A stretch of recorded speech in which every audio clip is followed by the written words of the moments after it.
क्या नीट 2025 का पेपर सच में उतना टफ था जितना हमने सुना है, या फिर बच्चों ने तैयारी केवल इजी पेपर की थी जिसकी वजह से उन्हें टफ लगा?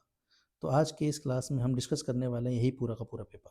तो आप ये सारे के सारे क्वेश्चन जो हैं वो खुद ध्यान से देखिएगा और उसके बाद में एनालाइज कीजिएगा कि आपका सच में 2025 का पेपर कैसा था, ताकि अगले साल का जो पेपर अब जो आने वाला है हमारे पास नीट 2026, उसका लेवल हमको पता लग सके कि वो किसके आसपास रहेगा और हमारी तैयारी जो है उसी को ध्यान में रख के हमको करनी है। चलिए फिर शुरू करते हैं। क्वेश्चन नंबर 1 देखिए, a parallel plate capacitor made of circular plates is being charge such that the charge density on it's plate is increasing at constant rate with time. कि जो सिग्मा है कैपेसिटर का वो कांस्टेंट रेट से increase हो रहा है। The magnetic field arises due to the displacement currents. Capacitor के अंदर मैग्नेटिक फील्ड जो होगा हमारे पास वो डिस्प्लेसमेंट करंट की वजह से कैसा होगा, इसके ऊपर कमेंट करवाई है। ठीक है, तो ज़रा एक कंसेप्ट समझते हैं पहले तो, कि ये एक कैपेसिटर है, इस पे चार्ज डेंसिटी हो गई मान लो सिग्मा या माइनस सिग्मा हो जाएगा। अब अगर सिग्मा कांस्टेंट हुआ तो इसके अंदर का इलेक्ट्रिक फील्ड भी कांस्टेंट, और अगर सिग्मा वेरिएबल हुआ तो इसके अंदर इलेक्ट्रिक फील्ड भी वेरिएबल। तो हमने कंसेप्ट पढ़ा हुआ डिस्प्लेसमेंट करंट का। डिस्प्लेसमेंट करंट क्या बोलता है कि जब भी इलेक्ट्रिक फील्ड टाइम के साथ वेरिएबल होता है तो वहाँ पे मैग्नेटिक फील्ड नहीं, इलेक्ट्रिक फ्लक्स है ना, इलेक्ट्रिक फ्लक्स जब टाइम के साथ वेरी करता है किसी जोन से तो वहाँ पे एक नए तरह का करंट फ्लो होने लग जाता है जिसको बुलाते हैं अपन डिस्प्लेसमेंट करंट, और उसकी वैल्यू होती है एप्सिलॉन इनटू इलेक्ट्रिक फ्लक्स के टाइम के साथ बदलने की रेट। क्लियर है? तो अगर मैं पीपीसी के लिए अगर मैं इलेक्ट्रिक फ्लक्स लिखूँ तो वो कितना हो जाएगा, वो हो जाएगा इलेक्ट्रिक फील्ड जो कि होता है सिग्मा अपॉन एप्सिलॉन इसके अंदर into area of the plate, इसका डिफरेंशिएशन टाइम के रेस्पेक्ट में। तो यहाँ से डिस्प्लेसमेंट करंट की वैल्यू कितनी आ गई, ए कॉन्स्टेंट बाहर आ जाएगा, एप्सिलॉन से एप्सिलॉन कैंसिल, तो ए बाहर आ जाएगा, D sigma by D T, ये आ गया हमारे पास क्या, डिस्प्लेसमेंट करंट। और क्वेश्चन ने बोला है कि D sigma by D T constant है, तो डिस्प्लेसमेंट करंट जो है वो अपने आप में एक कांस्टेंट वैल्यू हो गई हमारे पास। क्लियर है? अब यहाँ पे से अगर तुम एक चीज़ और देखो तो डिस्प्लेसमेंट करंट जो है हमारे पास एरिया के प्रोपोर्शनल होता है। तो यहाँ अगर सिग्मा अगर कांस्टेंट रेट से बढ़ रहा है तो पूरे के पूरे जोन में से एक कांस्टेंट डिस्प्लेसमेंट करंट जा रहा होगा आईडी। क्लियर? साथ में एरिया की भी प्रोपोर्शनल है, मतलब अगर पूरे के पूरे प्लेट्स के थ्रू अगर आई करंट जा रहा है तो बोला जाए हाफ प्लेट से कितना जाएगा, I/2। ठीक है, तो जितना एरिया तुम लोगे उतने एरिया का हमको क्या आ जाएगा, डिस्प्लेसमेंट करंट आ जाएगा। तो एक तरह से अगर मैं इसको ये मान लूँ कि एक सॉलिड सिलेंडर है जिसमें यूँ पूरे के पूरे जोन में आईडी डिस्प्लेसमेंट करंट जा रहा है करंट डेंसिटी जे रखते हुए। ठीक है, तो इसकी वजह से मैग्नेटिक फील्ड पर कमेंट करनी है। और जहाँ सिलेंडर की रेडियस जो है वो कैपेसिटर की रेडियस के बराबर हो जाएगी कैपिटल आर, कैपेसिटर की प्लेट की रेडियस अगर कैपिटल आर है तो। और सॉलिड सिलेंडर की वजह से हमको मैग्नेटिक फील्ड का फॉर्मूला ऑलरेडी पता होता है कि मैग्नेटिक फील्ड का ग्राफ कुछ इस तरह का आता है सॉलिड सिलेंडर के लिए। ठीक है, अंदर होता है मैग्नेटिक फील्ड कितना हमारे पास, बी एन होता है μ0/2 J R, where J is the current density. तो अंदर मैग्नेटिक फील्ड आर के प्रोपोर्शनल होता है, और बाहर मैग्नेटिक फील्ड आता है हमारे पास μ0I/2πr। तो बाहर जो होता है वो 1/r के प्रोपोर्शनल होता है। तो सॉलिड सिलेंडर की वजह से उसके सरफेस पे मैक्सिमम मैग्नेटिक फील्ड होता है हमारे पास। सेम तरीके से अगर मैं यहाँ देखूँ तो इसमें ये जो हमारे पास पैरेलल प्लेट कैपेसिटर हो गया, इसमें पूरे के पूरे इस जोन से डिस्प्लेसमेंट करंट जा रहा है आईडी। तो अगर मैं एकदम सेंटर से स्टार्ट करूँ तो यहाँ से जैसे जैसे तुम बाहर की तरफ जाओगे तो मैग्नेटिक फील्ड बढ़ेगा डिस्प्लेसमेंट करंट की वजह से और सरकमफेरेंस पे मैक्सिमम हो जाएगा। क्लियर? और उसके बाद में जीरो नहीं होगा, उसके बाद में भी हमारे पास मैग्नेटिक फील्ड होगा डिस्प्लेसमेंट करंट की वजह से। क्लियर है? तुम चाहो तो वेरीफाई भी कर सकते हो कि यहाँ अगर प्लेट्स के बाहर अगर एक एम्पियर्स लूप मान लो, क्लियर, तो मैक्सवेल एम्पियर्स लॉ से क्या आएगा, बी इंटू इसकी रेडियस अगर स्मॉल आर मान ली जाए तो बी इंटू 2πr बराबर μ0 इंटू इस लूप के अंदर डिस्प्लेसमेंट करंट, और इस लूप के अंदर पूरा का पूरा डिस्प्लेसमेंट करंट आईडी हो गया। तो अब मैग्नेटिक फील्ड इसके बाहर भी आ रहा है। इसलिए यही तो मैंने बताया हुआ है यहाँ पर। तो कंक्लूड अगर मैं करूँ तो होता है क्या है कि जब हमारे पास इस पैरेलल प्लेट कैपेसिटर का सिग्मा टाइम साथ वेरिएबल कर रहा है तो डिस्प्लेसमेंट करंट पूरे के पूरे, ध्यान देना, डिस्प्लेसमेंट करंट केवल प्लेट्स के बीच में होगा, लेकिन उसकी वजह से जो मैग्नेटिक फील्ड होगा वो प्लेट्स के अंदर भी होगा और बाहर भी होगा। क्लियर? अब सेंटर से जाने पर सेंटर से बढ़ता जाएगा और सरकमफेरेंस पे जाकर मैक्सिमम हो जाएगा और उसके बाद घटने लगेगा। क्लियर है? अब इसके ऑप्शन पढ़ते हैं। तो मैग्नेटिक फील्ड पे कमेंट करवाइए due to displacement current non zero होगा एवरीवेयर। सही बात है भाई, हर जगह नॉन जीरो होगा। With maximum at the imaginary cylindrical surface connecting peripheries of the plates, कि अगर मैं प्लेट्स की पेरीफेरी को अगर मैं सिलेंडर मान लूँ तो यहाँ पे मैक्सिमम होगा, बिल्कुल ये करेक्ट बात भी है। अगला ऑप्शन देखिए, zero between the plates and non zero outside, कि ये बोल रहा है कि अंदर जीरो होगा और बाहर नॉन जीरो होगा, ये तो बिल्कुल गलत हो गया। Zero at all the places, ये भी गलत हो गया। Constant between the plates and zero outside the plate, देखो अंदर की तरफ जो है हमारे पास मैग्नेटिक फील्ड होगा और कांस्टेंट नहीं होगा, तो ये वैसे ही गलत। साथ में आउटसाइड जीरो नहीं है, आउटसाइड भी नॉन जीरो है, तो ये भी गलत। तो correct answer will be first option. उम्मीद है सबको समझ में आ गया होगा। क्वेश्चन नंबर 2 देखिए ज़रा। An electric dipole with dipole moment this, electric dipole का डाइपोल मोमेंट 5 × 10⁻⁻6 कूलामीटर ऐसा यूनिट में, is aligned with the direction of the uniform electric field of magnitude 4 × 10⁵। ये जो है एक एक्सटर्नल इलेक्ट्रिक फील्ड बोला हुआ है। इस इलेक्ट्रिक फील्ड 4 × 10⁵ ऐसा यूनिट से डाइपोल जो है वो अलाइन कर रहा है। The dipole is then rotated through an angle 60 degree with respect to the electric field, the change in potential energy of the dipole पूछा है। कि बोला है शुरुआत में अगर ये ऐसा था, अब इसको इलेक्ट्रिक फील्ड से अगर 60 डिग्री पर रोटेट कर दिया जाए तो इसकी पोटेंशियल एनर्जी में कितना चेंज होगा। सिंपल सवाल। तो potential energy of electric dipole in uniform electric field होती है माइनस का P.E। क्लियर। तो जब शुरुआत में हमारे पास P और E के बीच में 0 डिग्री का एंगल था, तो इनिशियल पोटेंशियल एनर्जी कितनी हो जाएगी, -PE cos 0 से -PE हो गई। और जब 60 डिग्री घूम गई तो फाइनल पोटेंशियल एनर्जी हो गई इसकी -PE cos 60 से -PE/2। तो पोटेंशियल एनर्जी में चेंज कितना आया, ये आया U final minus U initial -PE/2 में से सब्ट्रैक्ट करते हैं -PE को, तो ये वैल्यू आ गई PE/2। तो इतना चेंज आया। अब इसकी एग्जैक्ट वैल्यू अगर देखें तो P की वैल्यू दे रखी है SI यूनिट में 5 × 10⁻⁻6, E की वैल्यू दे रखी है 4 × 10⁵/2, तो ये वैल्यू हो गई हमारे पास, ठीक है, 10 की ये हो जाएगी 1 जूल। तो fourth option will be the correct answer. Question number 3 देखिए। A ball of mass 0.5 kg is drop from a height of 40 metre. ठीक है, साथ साथ डायग्राम बनाते हैं। क्या बोला है सवाल ने कि ये ग्राउंड है मान लो, और यहाँ से 40 मीटर की हाइट से एक बॉल है जिसका मास है 0.5 kg, इसको ड्रॉप किया गया, मतलब इसकी इनिशियल स्पीड 0 है। तो अंडर ग्रेविटी ये फॉल कर रही है।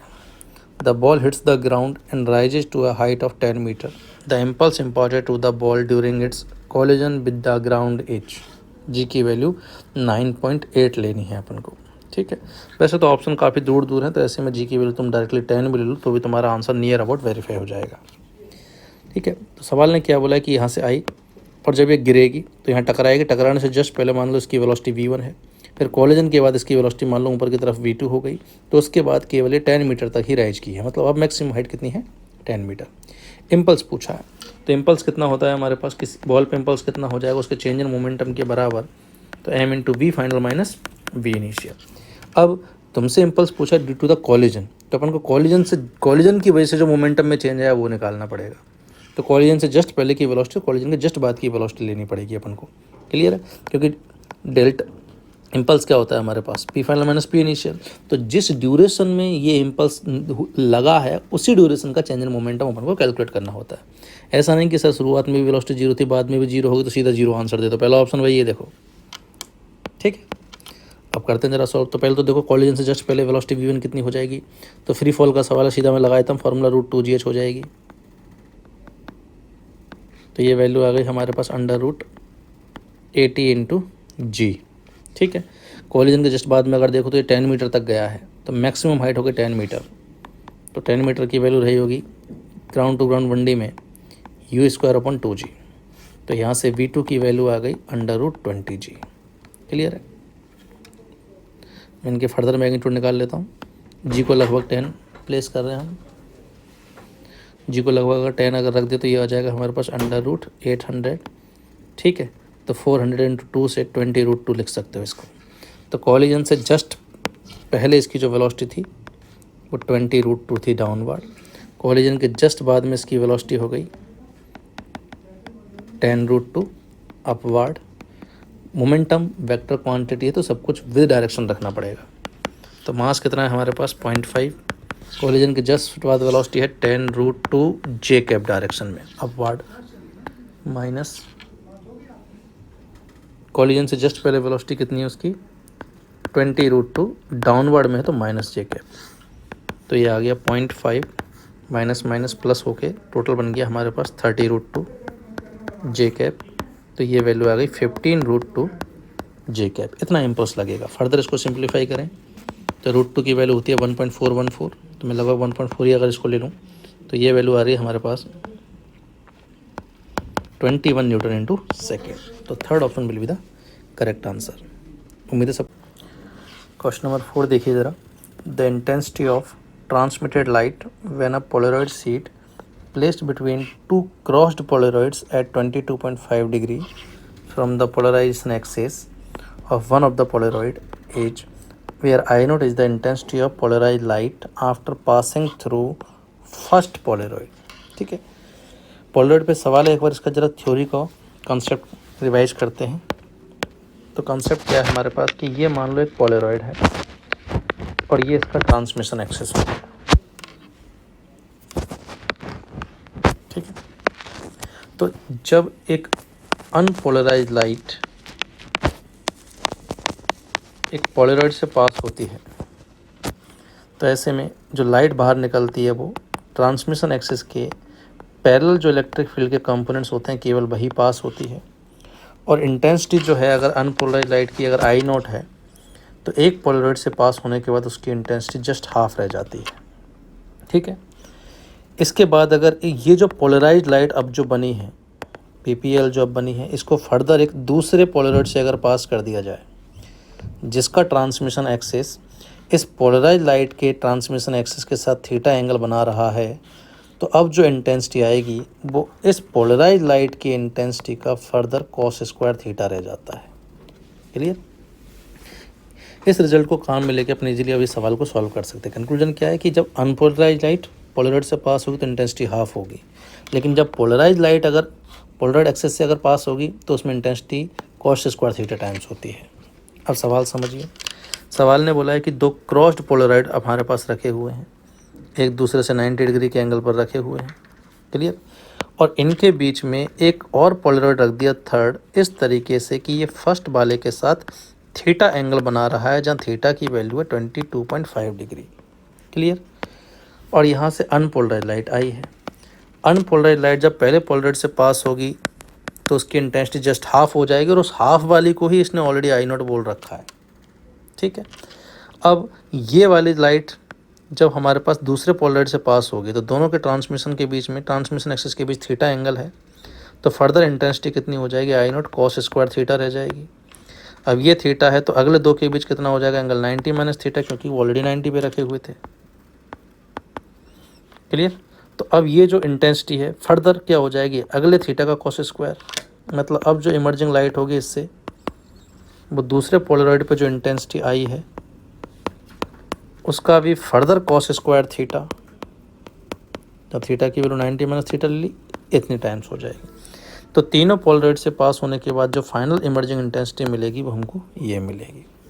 ठीक है, अब रखते हैं ज़रा वैल्यू, तो ये हो जाएगा कॉस स्क्वायर थीटा, ये हो गया हमारे पास कॉस 90 माइनस थीटा का स्क्वायर से साइन स्क्वायर थीटा, तो I naught cos theta sine theta का होल स्क्वायर। यहीं पे अपने ट्रिग्नोमेट्री की आइडेंटिटी काम में ले रहे हैं। साइन 2 थीटा की वैल्यू कितनी होती है 2 sine theta into cos theta, तो इसको रिप्लेस किया जा सकता है यहाँ से I naught into sine 2 theta whole divided by 2 का होल स्क्वायर। तो जो इमर्जिंग इंटेंसिटी होगी वो आ गई आई नॉट बाई 4 साइन 2 थीटा का होल स्क्वायर, जहाँ थीटा 22.5 था तो 2 थीटा हो जाएगा 45। तो फाइनल इंटेंसिटी आएगी आई नॉट बाई 8। तो first option will be the correct answer. ध्यान देना इसी में सेकंड ऑप्शन जो है आई नॉट बाई 16 भी दे रखा है, ये भी हमारा आंसर हो सकता था, लेकिन कब, जब ये इंटेंसिटी आई नॉट जो गिवन है ये फर्स्ट पोलराइड से निकलने के बाद की बजाय अगर ये आई नॉट हमारे पास इंटेंसिटी अनपोलराइज लाइट की अगर होती तो आंसर सेकंड रहा होता। उम्मीद है सबको समझ आ गया होगा। नेक्स्ट क्वेश्चन देखिए। The kinetic energy of two similar cars A and B are 100 joule and 20-25 225 joule. On applying brakes, car A stop after 1,000 meter and car B stops after 1500 meter. If FA and FB are the forces applied by the brakes on car A and B respectively, then the ratio of forces पूछा हुआ है. देखो car रुकती कैसे है हमारे पास break से. ये कार है हमारे पास m मास की. शुरुआत में इसकी मान लो स्पीड v है. जैसी ब्रेक लगा इसको रिटार्डिंग फोर्स f मिला, जिसकी वजह से ये d डिस्टेंस चल के आगे फॉरवर्ड में और इसकी स्पीड क्या हो गई, 0 हो गई. अब यहाँ केवल एक ही फोर्स है f जिसका रिटार्डिंग वर्क हो रहा है, बाकी इसके अलावा नॉर्मल लग रहा होगा ऊपर और mg लग रहा होगा नीचे. नॉर्मल डिस्प्लेसमेंट के परपेंडिकुलर है, वैसे ही वर्क 0. ग्रेविटी भी डिस्प्लेसमेंट के परपेंडिकुलर है, वर्क 0. तो वर्क एनर्जी थ्योरम अगर अप्लाई करें अपन इस पर, तो इस व्हीकल पे एक तो नॉर्मल लग रहा है, एक ग्रेविटी लग रहा है और एक रिटार्डिंग फोर्स लग रहा है. और सारे के सारे फोर्सेस का वर्क का sum change in kinetic energy के बराबर होगा. नॉर्मल का और ग्रेविटी का वर्क वैसे ही 0 क्योंकि डिस्प्लेसमेंट के परपेंडिकुलर है. फोर्स का वर्क कितना हो जाएगा, फोर्स का मैग्नीट्यूड डिस्प्लेसमेंट का मैग्नीट्यूड और दोनों के बीच के एंगल का cos theta. Final kinetic energy 0 है, इनिशियल मान लो k रही होगी. तो यहाँ से ये आ गया minus F D equal to minus K. तो एफ डी इक्वल टू आ गया के. ये रिलेशन आ गया हमारे पास kinetic energy, stopping distance and retarding force में. तो यहाँ से सिंपली हम कंपेरिजन कर सकते हैं कि F A upon F B into D A upon D V बराबर रहा होगा के ए अपॉन में के बी. अब ये बस वैल्यू रख दो इसमें. F A upon F B हमसे पूछा हुआ है. Stopping distance respectively 1000 and 1500 meter दे रखी है. Kinetic energy respectively 100 and 225 joule दे रखी है. सब कुछ ऐसा यूनिट में है. तो ये 500 से ये 25 से 4 टाइम्स एंड ये 9 टाइम्स. तो F A by F B का रेशो आ गया हमारे पास 2/3. Fourth option is correct answer. ठीक है. क्वेश्चन नंबर 6 देखिए ज़रा. The current passing through the battery in the given circuit is. ये हमको एक सर्किट दे रखा है, उसमें बैटरी के थ्रू करंट बताना कितना जाएगा. पहले तो इसको अगर तुम ध्यान से देखो तो इसमें ये जो है हमारे पास व्हीटस्टोन ब्रिज नज़र आ रहा है, जिसमें रेजिस्टेंस का रेशो अगर देखो तो देखते हैं कि बैलेंस कंडीशन है या नहीं. तो यहाँ 3 है और यहाँ 1.5. ये रेशो हो गया हमारे पास 2. और यहाँ 5 है और यहाँ 2.5. ये रेशो भी हो गया 2. मतलब एक चीज़ तो क्लियर है कि ये बैलेंस व्हीटस्टोन ब्रिज है. और बैलेंस व्हीटस्टोन ब्रिज में अपन इस ब्रिज आर्म को हटा सकते हैं. तो ये सर्किट क्या बन गया हमारे पास, इसको अगर मैं सिंप्लीफाई करूँ तो इस तरह का सर्किट नज़र आएगा. ये 1/3 ओम, ये 5 वोल्ट की बैटरी, और व्हीटस्टोन ब्रिज में ये हो गया 3 ओम, ये 1.5 ओम, ये 5 ओम, ये 2.5 ओम, और इसके बाद आगे लगा हुआ है ये 1.5 ओम एंड 5.5 ओम. अब बस आर इक्विवेलेंट फाइंड करना हमको, तो अपने यहाँ बैटरी से जाने वाला करंट आ जाएगा. तो देखो 5 और 3 ये तो आगे सीरीज में, 8, 2.5 और 1.5 ये भी सीरीज में आ गए. ये कितना हो गया हमारे पास 4. फिर 4 और 8 आ गए पैरेलल में. तो इनका इक्विवेलेंट हो जाएगा 8 इंटू 4/12 से 8/3. तो इस पूरे व्हीटस्टोन ब्रिज का बन गया 8/3 और बाकी सारे सीरीज में हो गया. तो आर इक्विवेलेंट की वैल्यू कितनी आ गई, 8/3 प्लस 1/3. 1.5 और 5.5 मिलके कितना हो गया हमारे पास 7. तो ये वैल्यू कितनी आ रही है, ये हो गया हमारे पास 9/3 से 3. टोटल आर इक्विवेलेंट आ गया 10 ओम. तो ऐसे में बैटरी से जाने वाला करंट कितना हो जाएगा, बैटरी का वोल्टेज अपॉन में R equivalent 0.5 ampere. Fourth option will be the correct answer. ठीक है बेटा. क्वेश्चन नंबर 7 देखिए जरा. 3 identical heat conducting rods are connected in series as on the figure. The rods on the sides have thermal conductivity 2K, that in the middle has thermal conductivity K. The left end of the combination is maintained at temperature 3T and T. The rods are thermally insulated from the outside. तो यहाँ पे सारी की सारी rods जो हैं इनके across insulation लगा हुआ. तो ये मान सकते हैं पूरी हीट जो है वो हाई टेम्परेचर से लो टेम्परेचर की तरफ वो कंडक्शन के थ्रू जा रही है. In steady state, temperature at the left junction is T1 and the right junction is T2. then T1 ratio T2 पूछा हुआ है. देखो स्टडी स्टेट में क्या होता है हमारे पास कि किसी भी रॉड्स के लिए जो रेट ऑफ हीट फ्लो होती है वो हर जगह सेम होती है. जिस रेट से हीट आएगी उसी रेट से जाएगी. यहाँ अगर T हाई है, यहाँ अगर T लो है, तो रेट ऑफ हीट फ्लो होती है KA delta TYL, where delta TS T high minus T low. Clear है. तो बस इसी कंसेप्ट को काम में लेकर जरा एक क्वेश्चन बनाते हैं. तो पहले मैं फर्स्ट रोड के लिए अगर मैं लिखूँ फर्स्ट रॉड के लिए अगर मैं लिखूँ तो इधर से हीट जाएगी पीरियड से, और पी की वैल्यू क्या लिखेंगे अपन, के की वैल्यू है 2K, एरिया है ए, क्योंकि 3 आइडेंटिकल कंडक्टिंग रोड्स हैं, एल और ए सेम है, केवल के अलग अलग है। तो के ए डेल्टा टी हो जाएगा 3T minus T1 by L. Clear. और जितनी पावर यहाँ से आई है उतनी ही हमारे पास सेकंड वाले से भी जाएगी। तो सेकंड वाले के लिए अगर मैं इक्वेशन लिखूँ तो क्या हो जाएगी, उसका के है के ए डेल्टा टी सेकंड के लिए क्या हो जाएगा T1 minus T2 by L. तो यहाँ से T1 T2 में एक इक्वेशन बनाते हैं।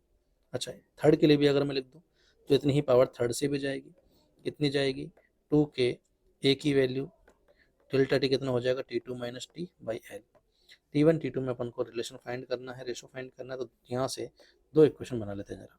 तो पहले तो फर्स्ट और सेकंड को अगर मैं इक्वल करूँ तो क्या आएगा हमारे पास, इससे ये कैंसिल, तीनों जगह ही, तो यहाँ रिलेशन बन रही है, इसको सॉल्व कर देता हूँ मैं। 6T माइनस 2T1 इक्वल है किसके, T1 माइनस T2 के, और इक्वल है किसके, 2T2 माइनस 2T के। क्लियर। जरा हम इसमें से फर्स्ट और सेकंड को इक्वल कराते हैं। फर्स्ट और सेकंड को अगर इक्वल कराएंगे तो रिलेशन क्या आएगा हमारे पास इन दोनों से, 6T इक्वल टू ये फर्स्ट, ये सेकंड, ये थर्ड, तो 1 इक्वल टू 2 से फर्स्ट और सेकंड को इक्वल कराएंगे तो 6T इक्वल टू ये उधर जाके हो जाएगा 3T1 minus T2, equation number 1।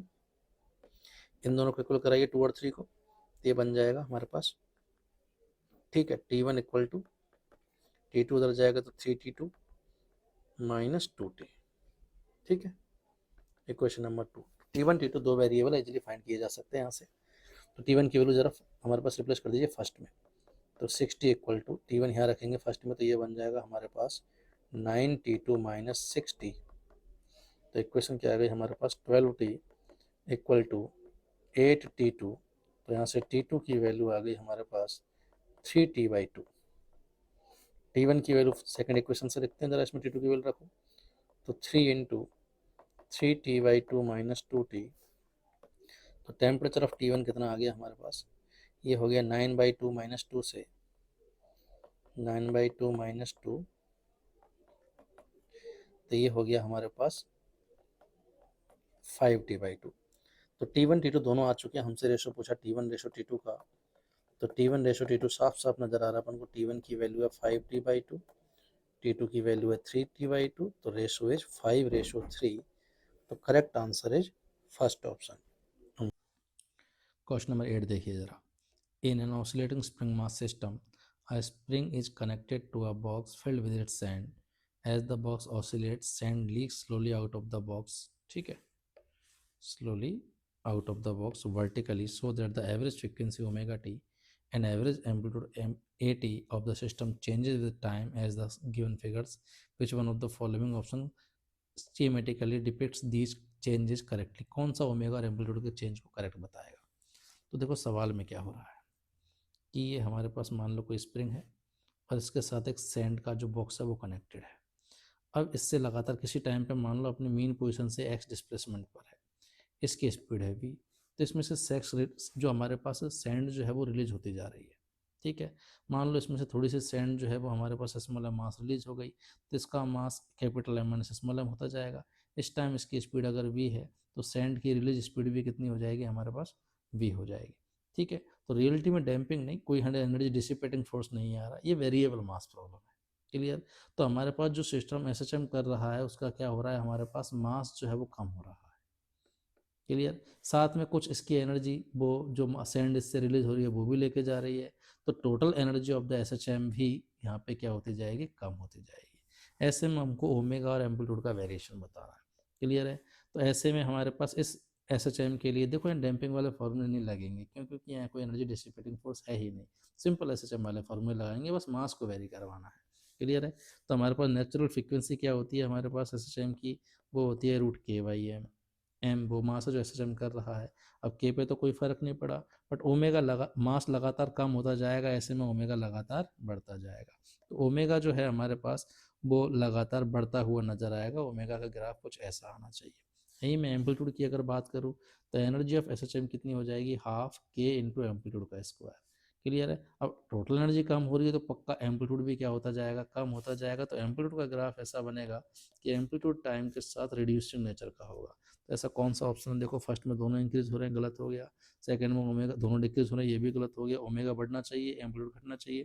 तो थर्ड में ओमेगा बढ़ रहा है बट एम्पलीट्यूड कॉन्स्टेंट है, ये भी गलत हो जाएगा।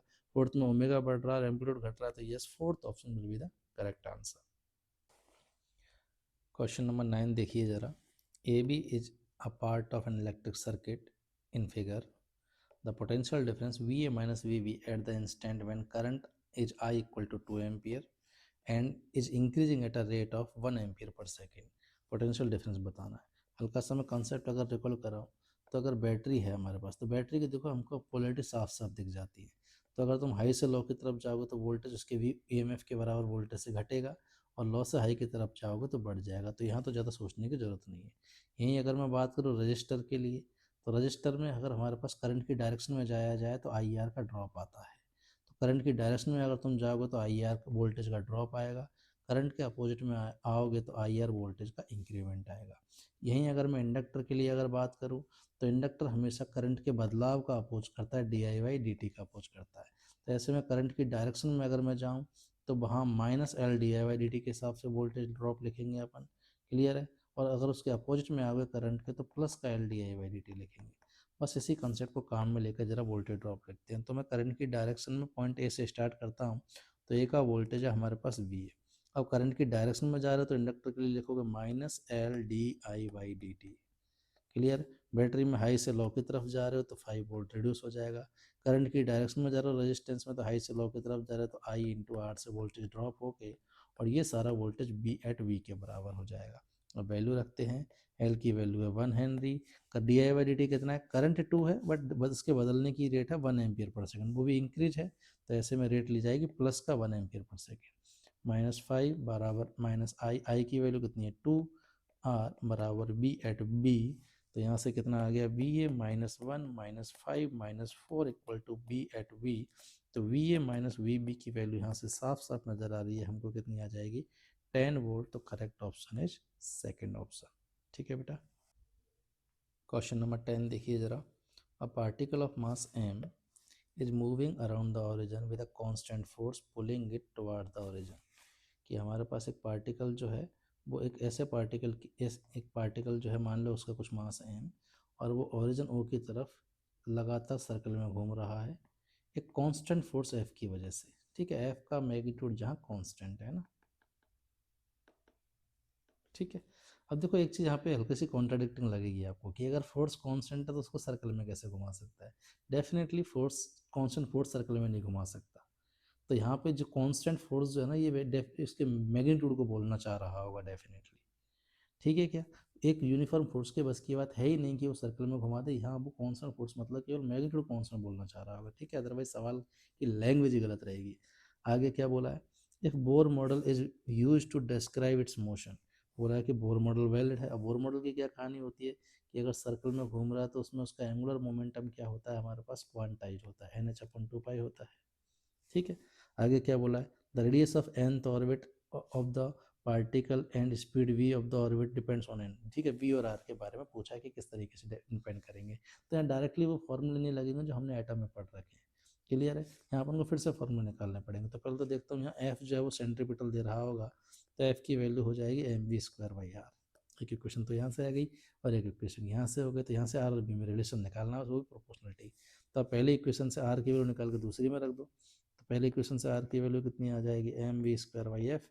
इसको सेकंड इक्वेशन में रखोगे तो mv इंटू आर की जगह रख देते हैं mv²/f बराबर NH/2π। तो बाकी सब तो कांस्टेंट है। तो वेलोसिटी का क्यूब प्रोपोर्शनल आर एन के, तो वेलोसिटी प्रोपोर्शनल हो जाएगी प्रिंसिपल क्वांटम नंबर की पावर 1/3 के। ठीक है। यहीं अगर मैं रेडियस की अगर बात करूँ तो पहले वाले इस इक्वेशन नंबर 1 से आर प्रोपोर्शनल आ रहा है वेलोसिटी के स्क्वायर के, बाकी एम और एफ तो कांस्टेंट बोले ही हैं। तो आर प्रोपोर्शनल आ जाएगा किसके, वेलोसिटी खुद एन की पावर 1/3 के प्रोपोर्शनल है। तो इसका स्क्वायर से रेडियस प्रोपोर्शनल आ जाएगी एन की पावर 2/3 के। अब देखो ऐसा कौन सा ऑप्शन है रेडियस जो 2/3 में और हमारे पास वेलोसिटी हो 1/3 में। तो रेडियस 2/3 में, वेलोसिटी 1/3 में, यही हो गया। बाकी सब में हमारे पास देखो सेकंड में रेडियस की पावर 4/3 गलत है, थर्ड में रेडियस के ऊपर 1/3 गलत है, ये रेडियस के ऊपर 1/3 ये भी गलत है, तो first option will be the correct answer. Question number 11 देखिए जरा, in some appropriate unit time t position x relation of a moving particle is given by t equal to x square plus x the acceleration of the particle पूछा। Simple सा सवाल हो गया कि अगर position अगर हमको टाइम की फॉर्म में दे रखी हो तो एक बार डिफरेंशिएशन करने से टाइम के रेस्पेक्ट में वेलोसिटी आ जाएगी टाइम की फॉर्म में, एक बार और डिफरेंशिएशन कर दोगे टाइम के रेस्पेक्ट में तो एक्सलेशन आ जाएगा टाइम की फॉर्म में। सिमिलरली अगर वेलोसिटी एक्स की फॉर्म में पता होता है एक्सप्रेशन कैसे निकल जाता है V D V by D X. बस इसी रिलेशन को काम में लेते हुए सॉल्व करते हैं सवाल। तो टाइम हमको दे रखा है कितना, एक्स स्क्वायर प्लस एक्स, इस पूरी इक्वेशन का टाइम के रेस्पेक्ट में डिफरेंशिएशन कर दो तो टी का टी के रेस्पेक्ट में कितना हो जाएगा 1 D T by D T, x square का टी के रेस्पेक्ट में चेन रूल से 2x D x by D T plus x का टी के रेस्पेक्ट में 1 into D x by D T. ठीक है, ध्यान देना एक्स का अगर एक्स के रेस्पेक्ट में करता तो 1 आता, लेकिन एक्स का टी के रेस्पेक्ट में करना तो 1 into D x by D T आएगा। तो यहाँ से D x by D T की वैल्यू कितनी आ रही है, साफ साफ इधर से कॉमन ले लिया तो 1/2x प्लस 1, तो ये तो वेलोसिटी आ गई, तो वेलोसिटी आ गई 1/2x प्लस 1। अब जब वेलोसिटी एक्स की फॉर्म में हो तो एक्सप्रेशन कैसे निकालेगा, V D V by D X से। ठीक है, तो बस करते हैं डिफरेंशिएशन। पहले तो आ गया v, अब D V by D X करो तो इसका एक्स के रेस्पेक्ट में डिफरेंशिएशन करना है, एक्स के रेस्पेक्ट में D V by D X के लिए तो कितना आएगा, चेन रूल लगाओ। पहले तो इसका करते हैं पूरे फंक्शन का, तो ये हो जाएगा -1 2x प्लस 1 की होल पावर -2, अंदर वाले का फिर से करोगे तो 2 और आ जाएगा बाहर। तो एक्सप्रेशन की वैल्यू आ गई -2 अपॉन में 2x प्लस 1 का होल क्यूब। तो करेक्ट आंसर क्या हो जाएगा भाई, ऐसा कौन सा हमारे पास माइनस में ये भी है और ये भी है बट होल क्यूब गलत, fourth option will be the correct answer. ठीक, आइटम चैप्टर से क्वेश्चन नंबर 12 देखिए जरा, a model for quantize motion of an electron in a uniform magnetic field B states that the flux passing through the orbit of the electron is nh upon E, where n is the integer, h is the Planck constant, E is the magnitude of electron charge. According to the model, the magnetic moment of an electron in its lowest energy state will be where m is the mass of electron. कल तो question समझिएगा कि हमारे पास ये मान लो कोई magnetic field है और इसमें इलेक्ट्रॉन जो है वो क्या कर रहा है, हमारे पास ऑर्बिट में घूम रहा है। क्लियर, तो सर्कुलर ऑर्बिट में अगर घूमेगा तो डेफिनेटली मैग्नेटिक फील्ड जो हमारे पास ट्रांसवर्स रहा होगा और ये यूनिफॉर्म मैग्नेटिक फील्ड है, इसमें इलेक्ट्रॉन जो है यूँ घूम रहा है। अब इलेक्ट्रॉन का जो हमारे पास फ्लक्स है वो क्वांटाइज है, मतलब अलग अलग फ्लक्स के करस्पॉन्डिंग अलग अलग ऑर्बिट हमारे पास रही होंगी। एटॉमिक मॉडल ये जो है हमारे पास बोर मॉडल का सवाल नहीं है, ये मॉडल ही बदल दिया इसने। ठीक है, तो ऐसे में अलग अलग फ्लक्स के करस्पॉन्डिंग अलग अलग ऑर्बिट रही होंगी, तो बोला है कि जो लोएस्ट एनर्जी स्टेट की जो ये ऑर्बिट हमारे पास कोई होगी, ठीक है, जहाँ एन की वैल्यू 1 होगी हमारे पास, उसके करस्पॉन्डिंग मैग्नेटिक मोमेंट कितना होगा। क्लियर, बेसिकली ये सवाल जो है हमारे पास मैग्नेटिज्म से हो गया जिसमें एटॉमिक एंगल दे दिया गया है। अब क्या बोला है कि अगर इसमें हमारे पास ये इलेक्ट्रॉन अगर इसमें घूम रहा है तो इस ऑर्बिट किसी आर रेडियस के ऑर्बिट के लिए अपन बात कर लेते हैं, किसी भी nth इंटीजर के लिए।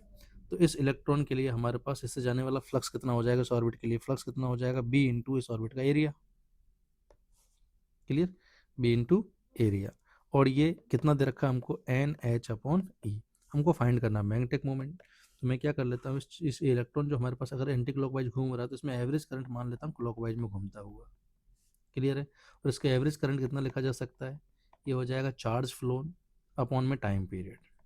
क्लियर, तो एवरेज करंट की वैल्यू आ गई चार्ज फ्लोन अपॉन में टाइम पीरियड कितना होता है ऐसे में यूनिफॉर्म सर्कुलर मोशन का 2πm अपॉन में QB।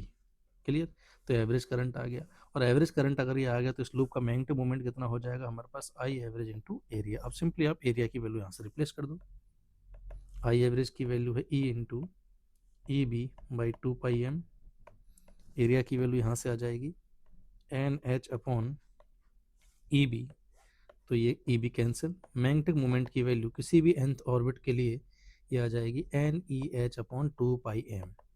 क्लियर है, अब जिस n की वैल्यू के लिए अपन को निकालना उसकी वैल्यू रख देंगे हमारे पास। अब जैसे जैसे n बढ़ेगा वैसे वैसे मैग्नेटिक मोमेंट बढ़ेगा। इसने बोला है कि लोएस्ट के करस्पॉन्डिंग कितना होगा, तो n को 1 रख दो, तो answer is EH upon 2πm। Clear, तो ऐसा कौन सा अपन ऑप्शन दिखाई दे रहा है, फर्स्ट में ऊपर B आ रहा है, हमारे ऑप्शन आंसर में कहीं भी B नहीं है। ठीक है, यहाँ पे EH अपॉन πm है, ये भी गलत हो गया, EH upon 2πm, fourth option will be the correct answer. रे ऑप्टिक्स एंड ऑप्टिकल इंस्ट्रूमेंट से क्वेश्चन नंबर 13 देखिए, a microscope has an objective of focal length 2 cm, eyepiece of focal length 4 cm, in the tube length of 40 centimeter. If the distance of distinct vision of the eye is 25 centimeter, the magnification of the microscope बताना है. ठीक है. वैसे तो इसमें हमको ना arrangement नहीं बता रखा कि जो फाइनल इमेज बन रही है वो कहाँ पे बन रही है, नियर पॉइंट पे बन रही है या फिर हमारे पास फार पॉइंट पे बन रही है. तो ऐसे में अपन स्टैंडर्ड जो इसका अरेंजमेंट है वो लेंगे, अपन स्टैंडर्ड जो एडजस्टमेंट है वो लेंगे. और स्टैंडर्ड एडजस्टमेंट क्या माना जाता है कि फाइनल इमेज जो है वो कहाँ पे बने, इन्फिनिटी पे. हल्का अगर मैं थ्योरी रिकॉल कराऊँ तो क्या होता है हमारे पास कि ये हमारे पास ऑब्जेक्टिव लेंस हो गया, ये हमारे पास आईपीस लेंस हो गया, और ये हो गई लेंथ ऑफ ट्यूब. ठीक है. ऑब्जेक्ट को हम यहाँ रखते हैं यू ओ डिस्टेंस पर, एफ और 2f के बीच में, जिसकी वजह से यहाँ पे बियॉन्ड 2f इमेज बनती है लार्ज इमेज. ठीक है. वी ओ डिस्टेंस पर. आई पीस के लिए ये डिस्टेंस हो गई यू ई. तो इससे जो फाइनल इमेज बनेगी हमारे पास, इसके लिए ऑब्जेक्ट को इस इमेज को इस तरीके से एडजस्ट किया जाता है लेंथ ऑफ ट्यूब को कि ये इसके एफ ई और ओ के बीच में आ जाता है कि ये वर्चुअल इमेज बनाए. यहाँ कहीं कोई इधर कहीं कोई लार्ज और वर्चुअल इमेज बना दे, मान लो यहाँ कहीं. क्लियर. तो इसमें overall magnification of the microscope कितना आता है हमारे पास इफेक्टिव, तो वो आता है दोनों लेंस की वजह से आया हुआ कंबाइंड मैग्निफिकेशन, जो कि फर्स्ट लेंस के लिए हो जाता है वी ओ अपॉन यू ओ. और ये वाला जो है वो सिंपल माइक्रोस्कोप की तरह काम करता है. तो इन्फिनिटी पे इमेज बनाने के लिए इसके लिए आता है D upon F focal length. Clear. अब इसमें अपन अगर मैं इसी का अगर मैं अप्रोक्सीमेशन रिजल्ट अगर बात करूँ कि फाइनल इमेज, तो चलो इसको फाइनल इमेज जो बन रही है हमारे पास, इससे जो इमेज बन रही है उसको तो अपन ने इन्फिनिटी पे शिफ्ट करा ही दिया. अगर इंटरमीडिएट इमेज को भी अगर मैं इन्फिनिटी पे इमेज अगर शिफ्ट करा दूँ तो वी ओ को अगर इन्फिनिटी करा दिया जाए तो यू ओ कितना हो जाएगा हमारे पास एफ ओ के बराबर. क्लियर है. और वी ओ इन्फिनिटी, और infinity just a relative term, तो इन्फिनिटी का मतलब कितना रहा होगा, लेंथ ऑफ ट्यूब के बराबर. तो यहीं से ओवरऑल मैग्निफिकेशन क्या लिखा जा सकता है, पहले लेंस के लिए तो हो जाएगा एल अपॉन एफ ओ, और दूसरे लेंस के लिए कितना आ जाएगा डी अपॉन एफ ई. इस रिजल्ट को काम में लेके अपन डायरेक्टली अप्रोक्सीमेट रिजल्ट निकाल सकते हैं for the standard adjustment for image formation at infinity. Clear है. वैसे फॉर्मूला आपको याद भी होना चाहिए क्योंकि खूब काम में भी आता है. आप सीधा बस रिजल्ट लगा दो. कितना आ जाएगा, लेंथ ऑफ ट्यूब है हमारे पास 40 सेंटीमीटर, सब कुछ सेंटीमीटर में ही है. एफ ओ है 2 सेंटीमीटर, डी की वैल्यू 25 सेंटीमीटर दे रखी है नियर डिस्टिंक्ट विजन के लिए, और एफ ई दे रखा है हमारे पास 4 सेंटीमीटर. तो ये कितना आ गया हमारे पास, तो ये आ गया 125. Fourth option will be the correct answer. Newton's laws of motion से क्वेश्चन नंबर 14 देखिए जरा. There are two inclined surfaces of length equal length L and same angle of inclination 45 degree. ये हमारे पास दो इंक्लाइंड सरफेस हो गई और दोनों का ही इंक्लिनेशन एंगल थीटा जो है दैट इज 45 डिग्री. ठीक है. One of them is rough and other is perfectly smooth.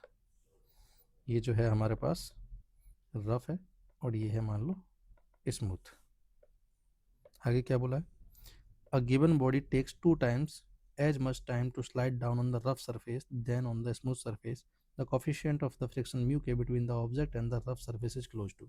ये सवाल वैसे पहले भी आ चुका है नीट में, रिपीट हुआ है इस बार. कि यहाँ से हमने 2 kg की, मैं इसको एक बार के लिए एम मास मान लेता हूँ, 2 kg की एक ऑब्जेक्ट को यहाँ से रिलीज किया है, यहाँ से भी सेम ऑब्जेक्ट को रिलीज किया गया है. ठीक है.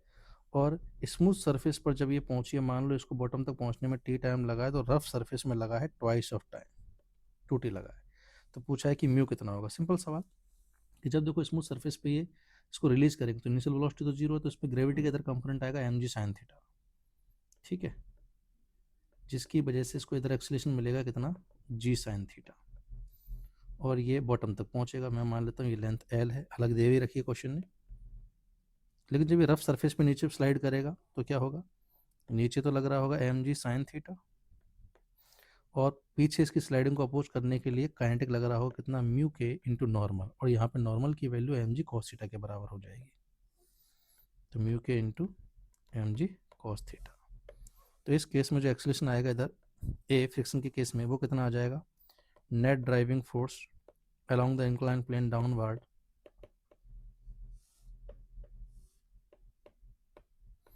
अपॉन में मास ऑफ द बॉडी. तो ये आ गया हमारे पास, इसको A1 नाम दे देता हूँ. तो ये आ गया जी साइन थीटा माइनस म्यू के जी कॉस थीटा. इसको A2 नाम दे देते हैं. अब दोनों के लिए जरा काइनेमेटिक्स की इक्वेशन लगाते हैं क्योंकि एक्सलेशन दोनों के ही यूनिफॉर्म है रेस्पेक्टिवली. तो पहले केस में अगर मैं एल डिस्टेंस का टाइम लिखूँ तो कितना लिखूँगा, L displacement equal to g u t तो जीरो हो गया प्लस हाफ ए वन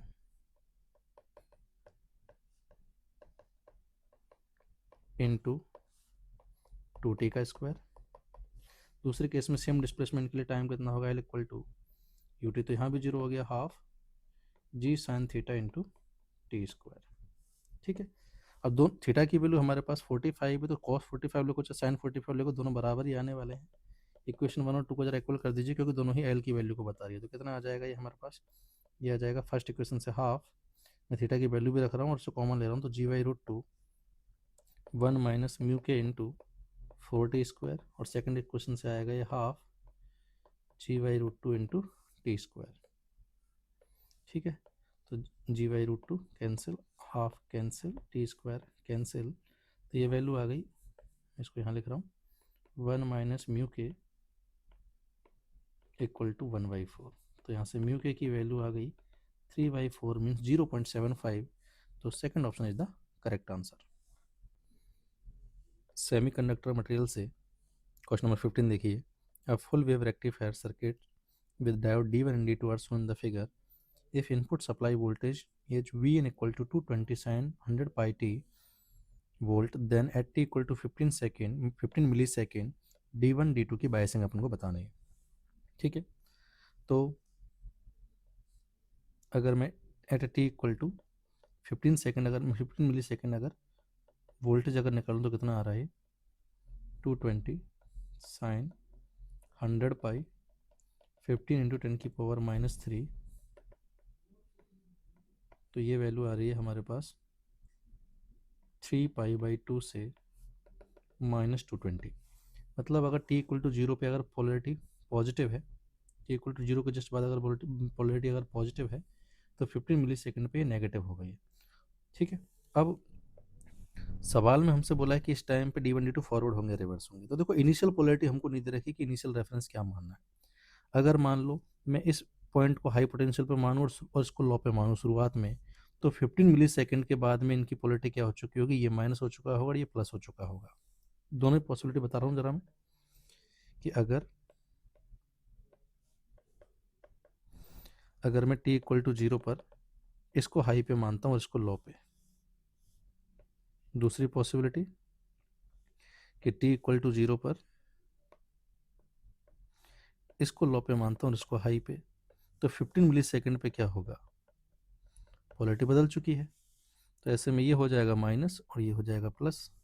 अगर ऐसा सिनेरियो है तो सेकंड वाला, तो ये हो जाएगा प्लस और ये हो जाएगा माइनस। क्लियर। अब पहले सिनेरियो के लिए चेक करते हैं।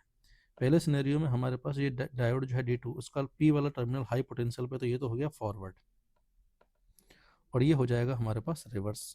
सिमिलरली यहाँ अगर ऐसा हुआ तो ये फॉरवर्ड हो जाएगा और ये रिवर्स हो जाएगा।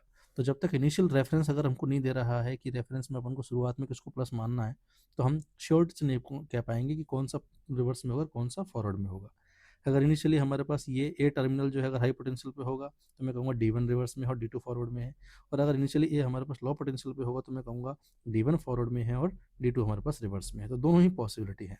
अब ऐसा ऑप्शन देखते हैं जरा, D1 D2 both are forward, no. Both are reversed, no. D1 is forward biased but D2 is reversed, yes it is possible. D1 is reversed but D2 is forward biased, yes it is also possible. तो हमारे पास 3 भी हो सकता है और 4th भी हो सकता है, दोनों ही करेक्ट आंसर है। क्लियर। स्टैंडर्ड जो है बच्चों ने क्या मान के इसको आंसर जो है हमारे पास क्या लिखा था, उन्होंने जो मेजोरिटी में जो आंसर दिया था वो ये वाला दिया था। क्लियर, कि D1 जो है हमारे पास वो रिवर्स है और D2 जो है हमारे पास फॉरवर्ड है। ठीक है, लेकिन बाद में एनटी ने इसके आंसर जो है वो 3 और 4 दोनों को दोनों कंसिडर किए हैं क्योंकि सवाल में जो है हमको पोलरिटी गिवन नहीं थी। ठीक है बेटा। System of particle and rotation motion से क्वेश्चन नंबर 16 देखिए, a uniform rod of mass 20 kg and length 5 metre leans against a smooth vertical wall making angle of 60 degree with it. सवाल का diagram समझिएगा जरा, कि ये हमारे पास एक स्मूथ वर्टिकल वॉल है और इसके सहारे हमने एक लैडर को, एक यूनिफॉर्म रॉड है, इसको यहाँ पे इस तरीके से रखा है इक्विलिब्रियम में, और ये एंगल दे रखा है 60 डिग्री। लेंथ है इसकी 5 मीटर, मास है इसका 20 kg।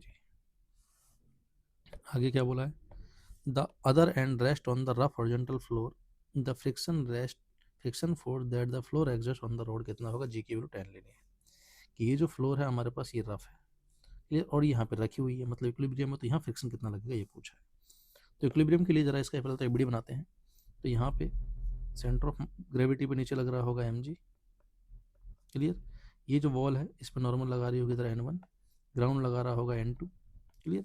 अब पहले तो ट्रांसलेटर इक्विलिब्रियम के लिए अगर मैं देखूँ तो वर्टिकल में ऊपर n2 लग रहा है नीचे mg लग रहा है, दोनों बैलेंस कर रहे होंगे। हॉरिजॉन्टल में अगर मैं देखूँ तो n1 को बैलेंस करने के लिए पक्का यहाँ पे फ्रिक्शन की रिक्वायरमेंट है टुवर्ड्स लेफ्ट, तो और वो स्टैटिक फ्रिक्शन रहा होगा, तो स्टैटिक फ्रिक्शन की वैल्यू कितनी रही होगी n1 के बराबर। मैं सीधा म्यू एस इंटू नॉर्मल नहीं बोल सकता क्योंकि लिमिटिंग लगे जरूरी नहीं है, स्टैटिक लगेगा इतना पता है, और स्टैटिक की वैल्यू लिमिटिंग है उससे कम कुछ भी हो सकती है क्लियर। अब हमें फर्दर और इक्वेशन की जरूरत पड़ रही है इसको सॉल्व करने के लिए, तो अपन क्या करते हैं रोटेटरी इक्विलिब्रियम को काम में ले लेते हैं। तो मैं इस पॉइंट ओ के अबाउट इस पर टॉर्क बैलेंस करा रहा हूँ, अबाउट ओ टॉर्क बैलेंस कराते हैं क्योंकि इससे क्या नॉर्मल और n2 और फ्रिक्शन का टॉर्क जो है वो एलिमिनेट हो जाएगा। तो ओ के अबाउट अगर मैं टॉर्क बैलेंस कराऊँ तो हमारे पास नॉर्मल का टॉर्क कितना आएगा, ये एंगल है हमारे पास 60 30 ये हो जाएगा 60 ठीक है, और एम का टॉर्क कितना आ जाएगा हमारे पास, ये 60 है तो ये हो जाएगा 30 क्लियर ठीक है। तो अगर ओ के अबाउट अगर देखा जाए तो एम का टॉर्क आएगा एंटी क्लॉकवाइज और नॉर्मल का टॉर्क आएगा n1 का टॉर्क आएगा क्लॉकवाइज, और ये दोनों एक दूसरे को बैलेंस कर रहे होंगे तभी जाके इक्विलिब्रियम में रहेगा। अब बस इनको मैग्नीट्यूड को बराबर कर दो, तो ग्रेविटी का टॉर्क कितना आएगा हमारे पास, ये आएगा mg का ये तरह वाला कंपोनेंट ले लो mg cos 30, ये तो हो गया f परपेंडिकुलर इनटू ऑब्जर्वेशन से इसकी लेंथ डिस्टेंस कितनी हो गई l/2। नॉर्मल का टॉर्क कितना आएगा, नॉर्मल के लिए अगर मैं बात करूं तो नॉर्मल का परपेंडिकुलर कंपोनेंट हो गया n1 sin 60 sorry n1 cos 60, ये हो गया हमारे पास f परपेंडिकुलर, इसकी ऑब्जर्वेशन पॉइंट से डिस्टेंस हो गई l के बराबर। तो यहाँ से mg √3/2 इंटू l/2 को बराबर रखना है, n1 की वैल्यू फ्रिक्शन के बराबर है, cos 60 की वैल्यू 1/2 इंटू l, तो सिंप्लीफाई करते हैं l/2 से l/2 कैंसिल, तो फ्रिक्शन की वैल्यू आ गई mg √3/2, मास दे रखा 20 kg तो mg हो गया 200 न्यूटन, तो फ्रिक्शन की जो वैल्यू होगी कितनी रही होगी 100√3 न्यूटन, तो fourth option is the correct answer. Electric charge and field से क्वेश्चन नंबर 17 देखिए, two identical charge conducting sphere A and B have their centres separated by a certain distance. ये हमारे पास स्फीयर है, एक ए है एक बी है, आइडेंटिकल चार्ज भी है इन पे, इस पर भी क्यू मान लेते हैं, इस पर भी क्यू ठीक है, और एक सर्टेन डिस्टेंस पे रखे हुए हैं, बीच की डिस्टेंस है मान लो कुछ आर। आगे क्या बोला है, the charge on each sphere is Q and the force of repulsion between them is F, ये क्यू है, अब फोर्स जो है इनके बीच का वो क्या है एफ। अब देखो अगर ये पॉइंट चार्ज होते तो मैं सीधा सीधे क्या लिख देता K Q Q by R square, लेकिन ये आर पे डिपेंड करेगा हमारे पास, आर अगर कम होगा तो इनमें इंडक्शन इफेक्ट भी देखने को मिलेंगे, और आर अगर बहुत ज़्यादा होगा तो ऐसे में इनको पॉइंट चार्ज की तरह डील किया जा सकता है हमारे पास, और इंडक्शन इफेक्ट को इग्नोर किया जा सकता है। तो पूरा सवाल पढ़ते हैं एक बार। A third identical uncharged conducting sphere is brought in contact with sphere A first, then with B, and finally removed from both. New force of repulsion between sphere A and B बताना है। Radius of A and B are negligible compared to the distance of separation, so that the calculating force between them they can be considered as the point charge। देखो सवाल ने given भी कर दिया, तो इनको अपन को पॉइंट चार्ज की तरह ट्रीट करना है। तो अभी इनके बीच का रिपल्सन का फोर्स कितना हो जाएगा, K Q square by R square. अब आगे सवाल ने क्या बोला है कि हम एक थर्ड अनचार्ज कंडक्टर लेके आए सी, पहले इसको ए से टच कराया, अब दोनों आइडेंटिकल हैं तो दोनों को जब टच कराओगे तो फाइनली सी और ए पे पोटेंशियल सेम करने के लिए आधा आधा चार्ज जो है वो डिस्ट्रीब्यूट हो जाएगा। उसके बाद इस सी को किससे टच कराया हमने, बी से, तो अब दोनों पर चार्ज कितना है Q/2 और Q3Q/2, तो अब हमारे पास फाइनली सी और बी पे कितना चार्ज होगा, टोटल का हाफ हाफ 3Q/2 का half half 3Q/4 3Q/4 clear है। अब सी को तो हटा लिया, ए पे तो कितना चार्ज हो गया Q/2 और बी पे कितना चार्ज रह गया 3Q/4, फिर से सेम डिस्टेंस पे रखा गया तो नया फोर्स इनके बीच में रिपल्सन का कितना हो जाएगा, तो वो हो जाएगा के Q/2 इंटू 3Q/4/r का स्क्वायर, इसकी वैल्यू आ गई हमारे पास के Q/2 इंटू 3Q/4/r का स्क्वायर, तो ये आ गया 3/8 K Q square by R square, मतलब पहले अगर एफ था तो हो जाएगा 3/8 एफ, तो second option is the correct answer. तो रिलेटिव मोशन का नीट 2025 से काफ़ी अच्छा क्वेश्चन है। क्वेश्चन को समझने से पहले ज़रा एक कंसेप्ट समझते हैं। कि अगर मान लो मुझे वेलोसिटी ऑफ 2 निकालनी है विद रेस्पेक्ट टू 1, 2 की वेलोसिटी 1 के रेस्पेक्ट में अगर निकालनी है तो वो क्या होती है, v2 माइनस v1 होती है। ठीक है, ये हो गई हमारे पास रिलेटिव वेलोसिटी। अब इसमें खास बात क्या है कि ये v2 और v1 ये हमेशा कॉमन फ्रेम के अबाउट होते हैं, अबाउट कॉमन फ्रेम। ठीक है, लेकिन वो फ्रेम कौन सा लिया है इस चीज़ से कोई फर्क नहीं पड़ेगा। आप ये दोनों के दोनों ground kinetic theory of gases and thermodynamics से क्वेश्चन नंबर 19 देखिए। A container has two chamber of volume v1 equal to 2 litre and v2 equal to 3 litre. एक कंटेनर है और उसके पास हमारे पास ये दो चैम्बर हो गए। इसका है हमारे पास v1 वॉल्यूम 2 लीटर और इसका है v2 वॉल्यूम 3 लीटर। आगे क्या बोला है, separated by a partition made by a thermal insulator. और ये हमारे पास एक थर्मल पूरा का पूरा थर्मल इंसुलेटर से बना हुआ है और यहाँ पे एक पार्टीशन भी है बीच में। The chamber contains N1 equal to 5 and N2 equal to 4 moles of ideal gas at pressure 1 atm and 2 atm respectively. देखो आइडियल गैस बोली हुई है और बोला है कि दोनों के अंदर जो प्रेशर है, यहाँ का प्रेशर है P1 दैट इज 1 atm और यहाँ का प्रेशर है P2 that is 2 atm। Moles भी दे रखे हैं 5 मोल एंड 2 मोल। आगे क्या बोला है, when the partition is remove the mixture attains an equilibrium pressure कितना हो जाएगा। तो जैसे ही अपन पार्टीशन को रिमूव करेंगे तो होगा क्या, हमारे पास फ्लूइड का फ्लो होता रहेगा और तब तक होता रहेगा जब तक फाइनली पूरे सिस्टम का प्रेशर क्या ना हो जाता कुछ P फाइनल। साथ में मैं कह सकता हूँ कि हमारे पास ये एक इंसुलेटर है, थर्मल इंसुलेटर है, तो ऐसे में इसके अंदर की एनर्जी भी अंदर के अंदर रहेगी।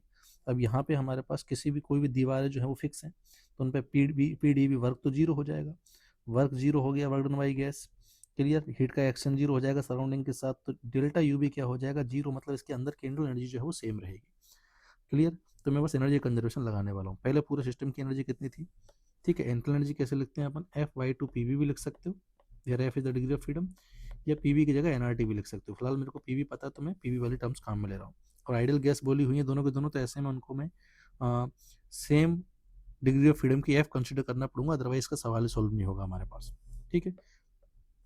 तो डिग्री ऑफ फ्रीडम एफ मानते हुए पहले अगर एनर्जी लिखूँ तो पहले वाले पार्ट के पहले वाले चैम्बर में कितनी एनर्जी थी, F/2 P1 V1। दूसरे की हो जाएगी F/2 P2 V2। और फाइनली पूरे सिस्टम की एनर्जी हो जाएगी F/2 P फाइनल, और पूरा का B फाइनल कितना हो जाएगा 5। तो यहाँ से इसको सॉल्व करो, ये आ गया 8/5 equal to P final. So P final की वैल्यू हो गई 1.6 atm, क्योंकि मैंने प्रेशर ऑलरेडी atm में रख रखा है, तो correct option is 4। Dual nature of matter and radiation से क्वेश्चन नंबर 20 देखिए। De Broglie wavelength of an electron orbiting in n equal to 2 state of hydrogen atom is close to given Bohr radius is this. देखिए, तो simply Bohr model से सवाल है हमारे पास कि Bohr model में क्या होता है कि इलेक्ट्रॉन जब किसी भी nth ऑर्बिट में घूम रहा होता है तो इस तरीके से घूम रहा होता है, इस तरह की ऑर्बिट होती हैं वो स्टेशनरी ऑर्बिट की, उसमें इलेक्ट्रॉन की जो डी ब्रोगली वेवलेंथ है, इलेक्ट्रॉन जो क्या बना रहे होते हैं, स्टैंडिंग वेव, क्लियर है। और ऐसे में उसकी जो डी ब्रोगली वेवलेंथ होती है इस तरीके से होती है कि सरकमफेरेंस 2πr इक्वल टू होता है n लैम्डा, ताकि स्टैंडिंग वेव बने और बिना एनर्जी को लॉस किए वो यहाँ पे घूमता रहे।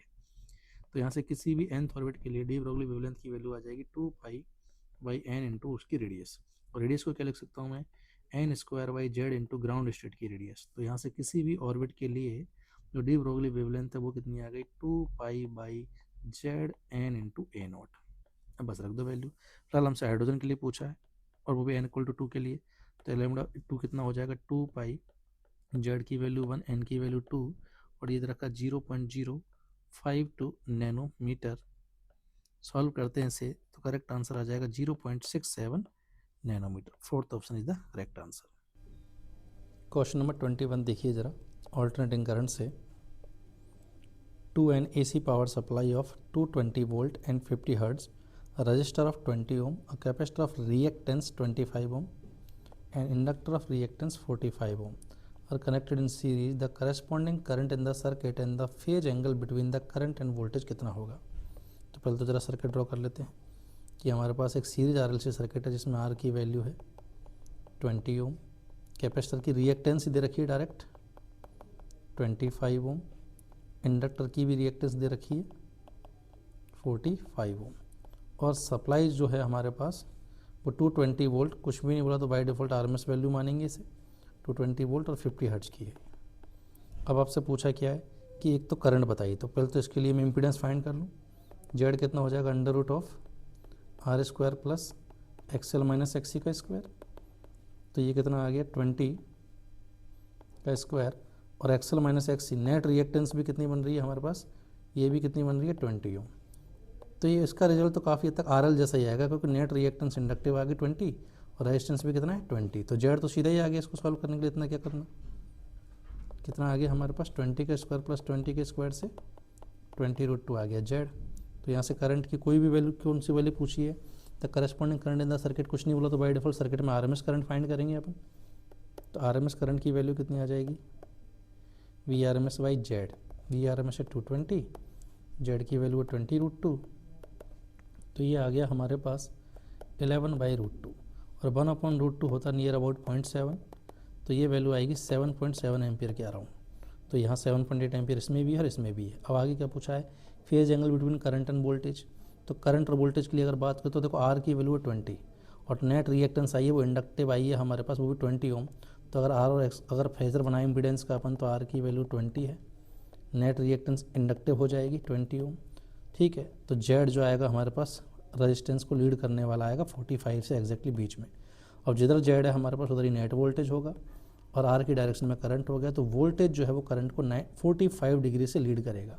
हमसे केवल एंगल पूछा है, ठीक है। तो आई की वैल्यू आएगी 7.8 ampere and phi is 45, fourth option is the correct answer.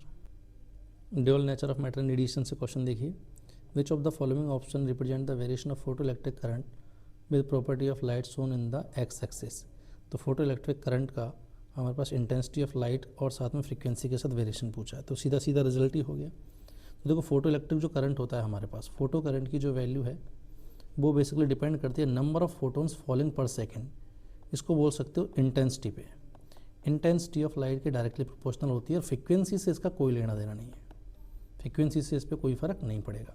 तो फ्रीक्वेंसी बढ़ाने से और घटाने से फोटो करंट पे कोई फ़र्क नहीं पड़ेगा, तो ये वाले ग्राफ तो ऐसे ही ख़त्म हो गए। इंटेंसिटी के साथ अगर बात हो तो इंटेंसिटी बढ़ाओगे तो करंट हमारे पास लीनियरली बढ़ता है, तो only A is the correct. तो आंसर क्या आ जाएगा, थर्ड ऑप्शन। वेव थ्योरी से क्वेश्चन नंबर 23 देखिए, a pipe open at both ends has a fundamental frequency F in air.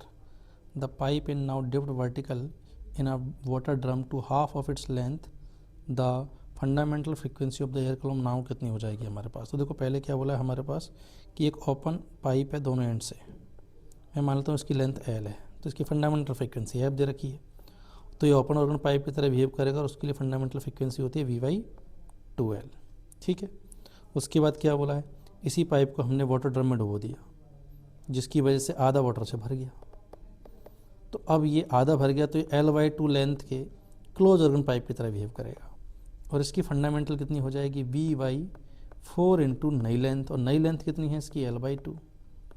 तो न्यूमेरिकल वैल्यू वही आ गई जो पहले थी, मतलब एफ ही होगी अब भी इसकी fundamental. Fourth option is the correct answer. Oscillation से क्वेश्चन देखिए ज़रा, question number 24, two identical point masses P and Q suspended from two separate masses massless spring of spring constant K1 and K2 respectively oscillates vertically if their maximum speed are the same, the ratio of amplitude of Q and P of mass P कितना होगा हमारे पास। तो सवाल ने क्या बोला है कि एक मासलेस स्प्रिंग है, मान लो ये K1 कांस्टेंट की है, ये K2 कांस्टेंट की है, और दोनों से सेम ही मास M जो लटकाया गया है, और इनके अलग अलग एम्पलीट्यूड में ऑसिलेशन कर रहे हैं। तो मैक्सिमम स्पीड कहाँ पे होती है हमारे पास, मीन पोजीशन पे, और SHM में मैक्सिमम स्पीड की वैल्यू होती है A इंटू एंगुलर फ्रिक्वेंसी, और एंगुलर फ्रिक्वेंसी की वैल्यू आती है इस स्प्रिंग बेस्ड SHM के लिए √KY है।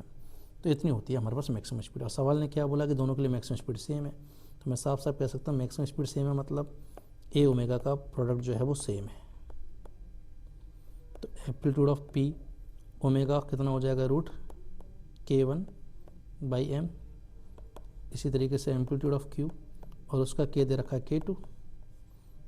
तो यहाँ से हमारे पास क्या पूछा है, एम्पलीट्यूड का रेशो पूछा है, M तो cancel, amplitude of Q ratio amplitude of P पूछा है, तो दैट इज √K1/K2। तो क्या आंसर आ जाएगा, सेकंड ऑप्शन। सेमीकंडक्टिंग मटेरियल से क्वेश्चन नंबर 25 देखिए। The output Y of the given logic implementation is similar to the output of a N or a gate. किस गेट के करस्पॉन्डिंग इसका output होएगा। तो देखो ये है हमारे पास नॉर गेट, ये है हमारे पास नैंड गेट और ये है हमारे पास एंड गेट। पहले नॉर गेट के लिए देखना, नॉर गेट के लिए इनपुट आया ए और यहाँ से बी का इनपुट आया बी, यहाँ से बी आया और यहाँ से ए आया। तो नॉर गेट क्या कराएगा, पहले ऐड कराएगा फिर बार लगाएगा। नैंड गेट क्या कराएगा, पहले मल्टीपल कराएगा फिर बार लगाएगा। उसके बाद जब ये दोनों इनपुट फर्दर एंड को फीड कराएंगे तो वाई की वैल्यू क्या हो जाएगी, ये दोनों इनपुट्स को मल्टीप्लाई कराएगा हमारे पास एंड गेट। अब बस इसे सिंप्लीफाई करना है। तो पहले तो डी मॉर्गन थ्योरम लगा के इन बार को ओपन करते हैं। तो ये बन जाएगा ए बार बी बार और ये बन जाएगा A bar plus B bar. अब मल्टीप्लाई करो तो ये बन जाएगा A bar B bar plus A bar B bar into B bar. A bar into A bar हमारे पास ए बार ही होता है। Similarly B bar into B bar होता है। अभी दोनों आइडेंटिकल हो गए, ठीक है। तो ए प्लस ए ही होता है, तो ऐसे ए bar B bar plus A bar B बार आएगा, जिसको फर्दर लिख सकते हैं ए प्लस बी का होल बार। तो रिजल्टेंट जो है वो हमारे पास एक नॉर गेट की तरह काम करेगा। Second option will be the answer. तो काइनेटिक थ्योरी एंड थर्मोडायनामिक्स से क्वेश्चन देखिए। N oxygen cylinder of volume 30 litre has 18.20 mole of oxygen.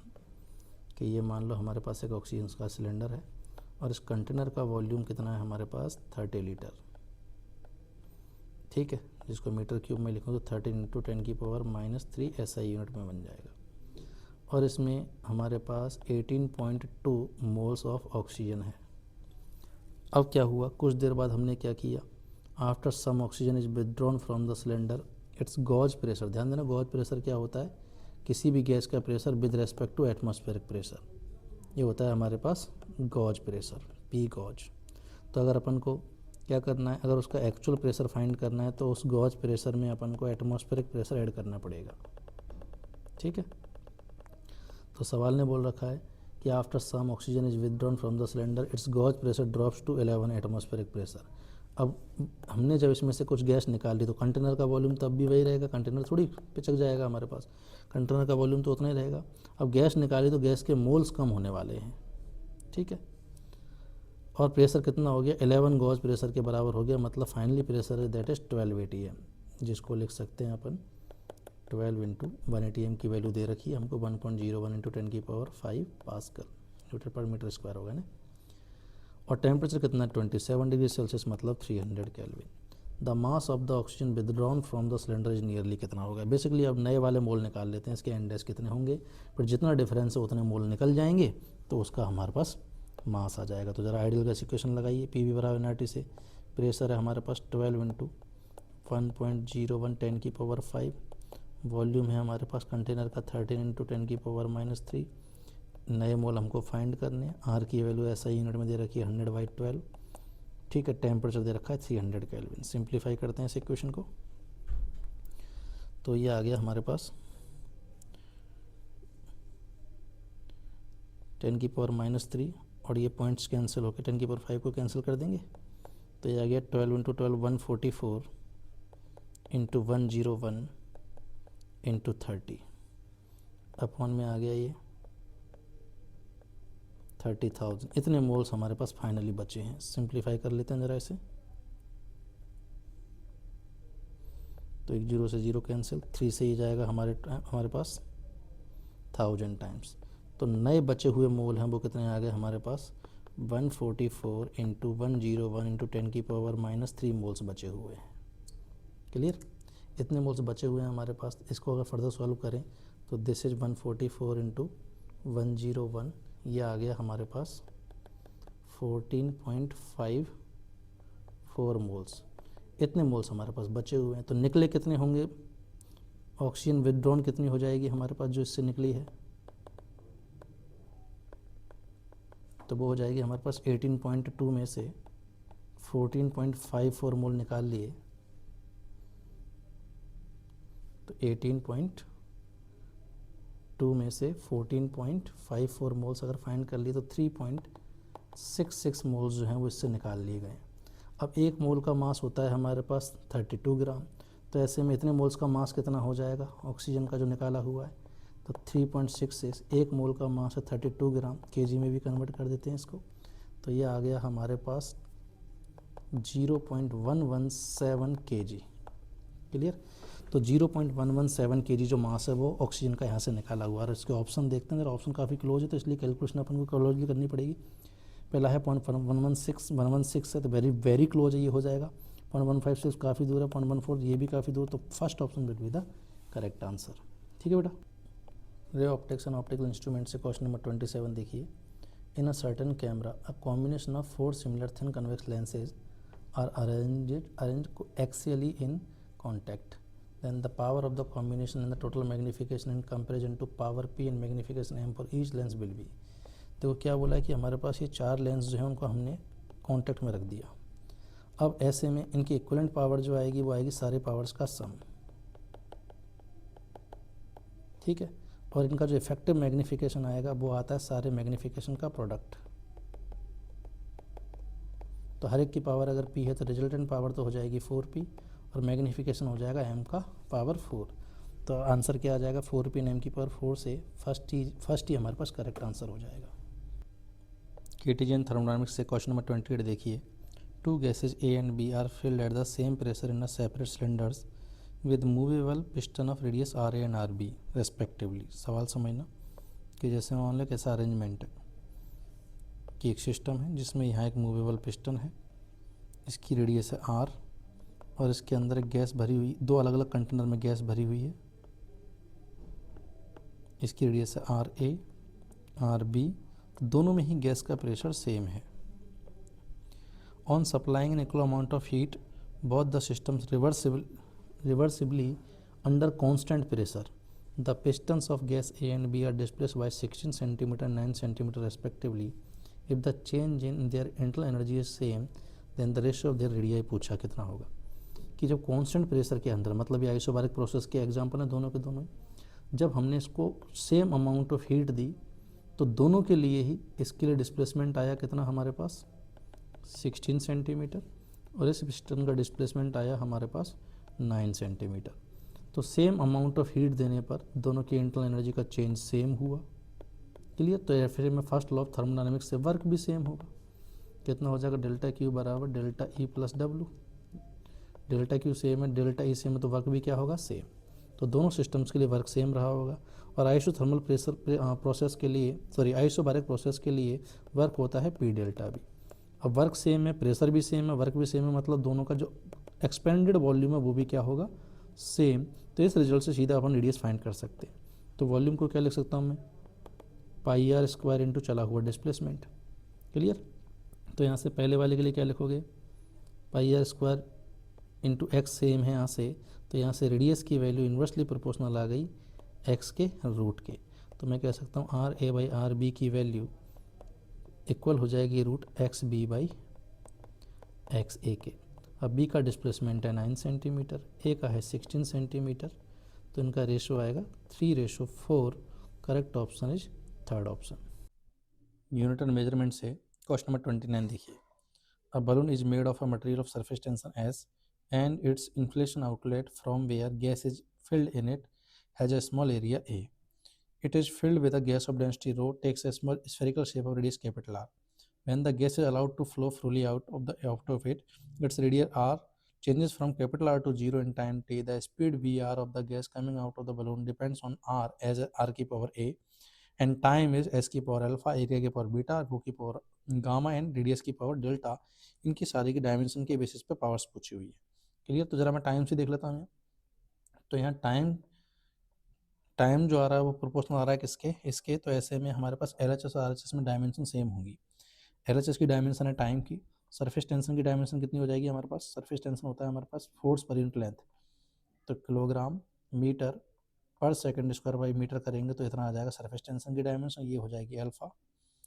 उसके बाद ए है एरिया L2 की पावर बीटा, रो है हमारे पास डेंसिटी किलोग्राम पर मीटर क्यूब की पावर गामा, और आर है रेडियस लेंथ की पावर डेल्टा बन जाएगा। क्लियर। तो LHS में तो बन रहा है टी बन रहा है, RHS में m की पावर अल्फा और यहाँ से आ जाएगा गामा। ठीक है। लेंथ की power 2 beta -3 gamma plus delta, और टाइम की पावर -12 आ रहा है। अब LHS और RHS में अगर बेस सेम है तो पावर भी सेम होंगी। तो ऐसे में देखो यहाँ पे t की पावर है -2 यहाँ पे t की पावर है 1, तो -2 इक्वल टू 1, अल्फा कितना आ जाएगा -1/2। पहले डायरेक्ट यहीं से चेक कर लेते हैं। अल्फा की पावर -1/2 यहाँ पर है, यहाँ नहीं है, यहाँ नहीं है, यहाँ नहीं है, सीधा ये आंसर हो गया। क्लियर। फिर ये अगर अपन चाहे तो अपन बाकी वैल्यूज को भी आप बराबर कर करके बाकी वैल्यू की बाकी चीज़ों की भी वैल्यू निकाल सकते हो। ठीक है। क्वेश्चन नंबर 30 देखिए ज़रा। A bob of mass m is suspended by a light string of length l. The bob is going given a horizontal velocity v naught as shown in the figure. ये जो हमारे पास vertical circle में घूम रहा है length का, इसको bottom पे v naught स्पीड दी है। If the string gets slack at some point p making angle theta from the horizontal, यहाँ पे जाके स्ट्रिंग लूज हो गई, मतलब यहाँ जाके टेंशन कितना हो जाएगा हमारे पास एट p, टेंशन जीरो होगा, वेलोसिटी जीरो होने की गारंटी नहीं है। आगे क्या बोला, the rest of the speed v of the bob at point p, ये बोल भी दिया उसने कि इस टाइम पे कुछ वेलोसिटी v होगी to its initial speed v not का क्या रेशियो होगा, तो v बाई v नोट इसने पूछा हुआ है। ठीक है, देखते हैं जरा सवाल। अब जब हमारे पास ये पार्टिकल इस पॉइंट p पर अगर लूज हो जाएगी रस्सी, ठीक है, तो यहाँ पे वर्टिकल सर्कुलर मोशन छोड़ देगा, और वर्टिकल सर्कुलर मोशन छोड़ने से जस्ट पहले, just before leaving vertical circular motion, तो क्या सिनेरियो होगा कि ये वर्टिकल सर्कल है और पार्टिकल यहाँ से यहाँ पहुँच गया, और सर्कुलर मोशन जस्ट छोड़ने से पहले टेंशन तो जीरो हो गया, ये एंगल थीटा है, mg लग रहा होगा नीचे। ठीक है, ये थीटा तो ये 90 माइनस थीटा, ये भी थीटा, तो mg का ये जो साइन थीटा वाला कंपोनेंट है इसने क्या दिया होगा इसको, सेंट्रीपिटल, और कोई फोर्स तो है नहीं। तो इस मोमेंट पे एट p मैं कह सकता हूँ mg साइन थीटा की वैल्यू रही होगी mv² के बराबर। तो यहाँ से v² की वैल्यू आ गई gl साइन थीटा। ठीक है, एक इक्वेशन तो ये हो गई। एक इक्वेशन अपने एनर्जी कंजर्वेशन से निकाल लेते हैं कि जब ये पार्टिकल बॉटम पे था तो मैं मान लेता हूँ कि यहाँ पे इसकी ग्रेविटेशन पोटेंशियल एनर्जी जीरो है, और इस टाइम इसकी काइनेटिक एनर्जी कितनी है, हाफ m v नॉट का स्क्वायर। जब ये p पॉइंट पे पहुँच जाएगा तो काइनेटिक एनर्जी कितनी हो जाएगी, हाफ m v², और यहाँ पोटेंशियल एनर्जी कितनी हो जाएगी ग्रेविटी की वजह से, तो कितना ऊपर चढ़ा रेज कर गया l, साथ में l साइन थीटा, तो पोटेंशियल एनर्जी कितनी हो जाएगी हमारे पास mgh से mgl plus l sine theta. ठीक है, इतनी पोटेंशियल एनर्जी हो जाएगी। मैं थोड़ा सा इसको क्लैरिटी से लिख देता हूँ। यहाँ फाइनल पोटेंशियल एनर्जी कितनी हो जाएगी हमारे पास, u फाइनल mg, और h कितना, l plus l sign theta.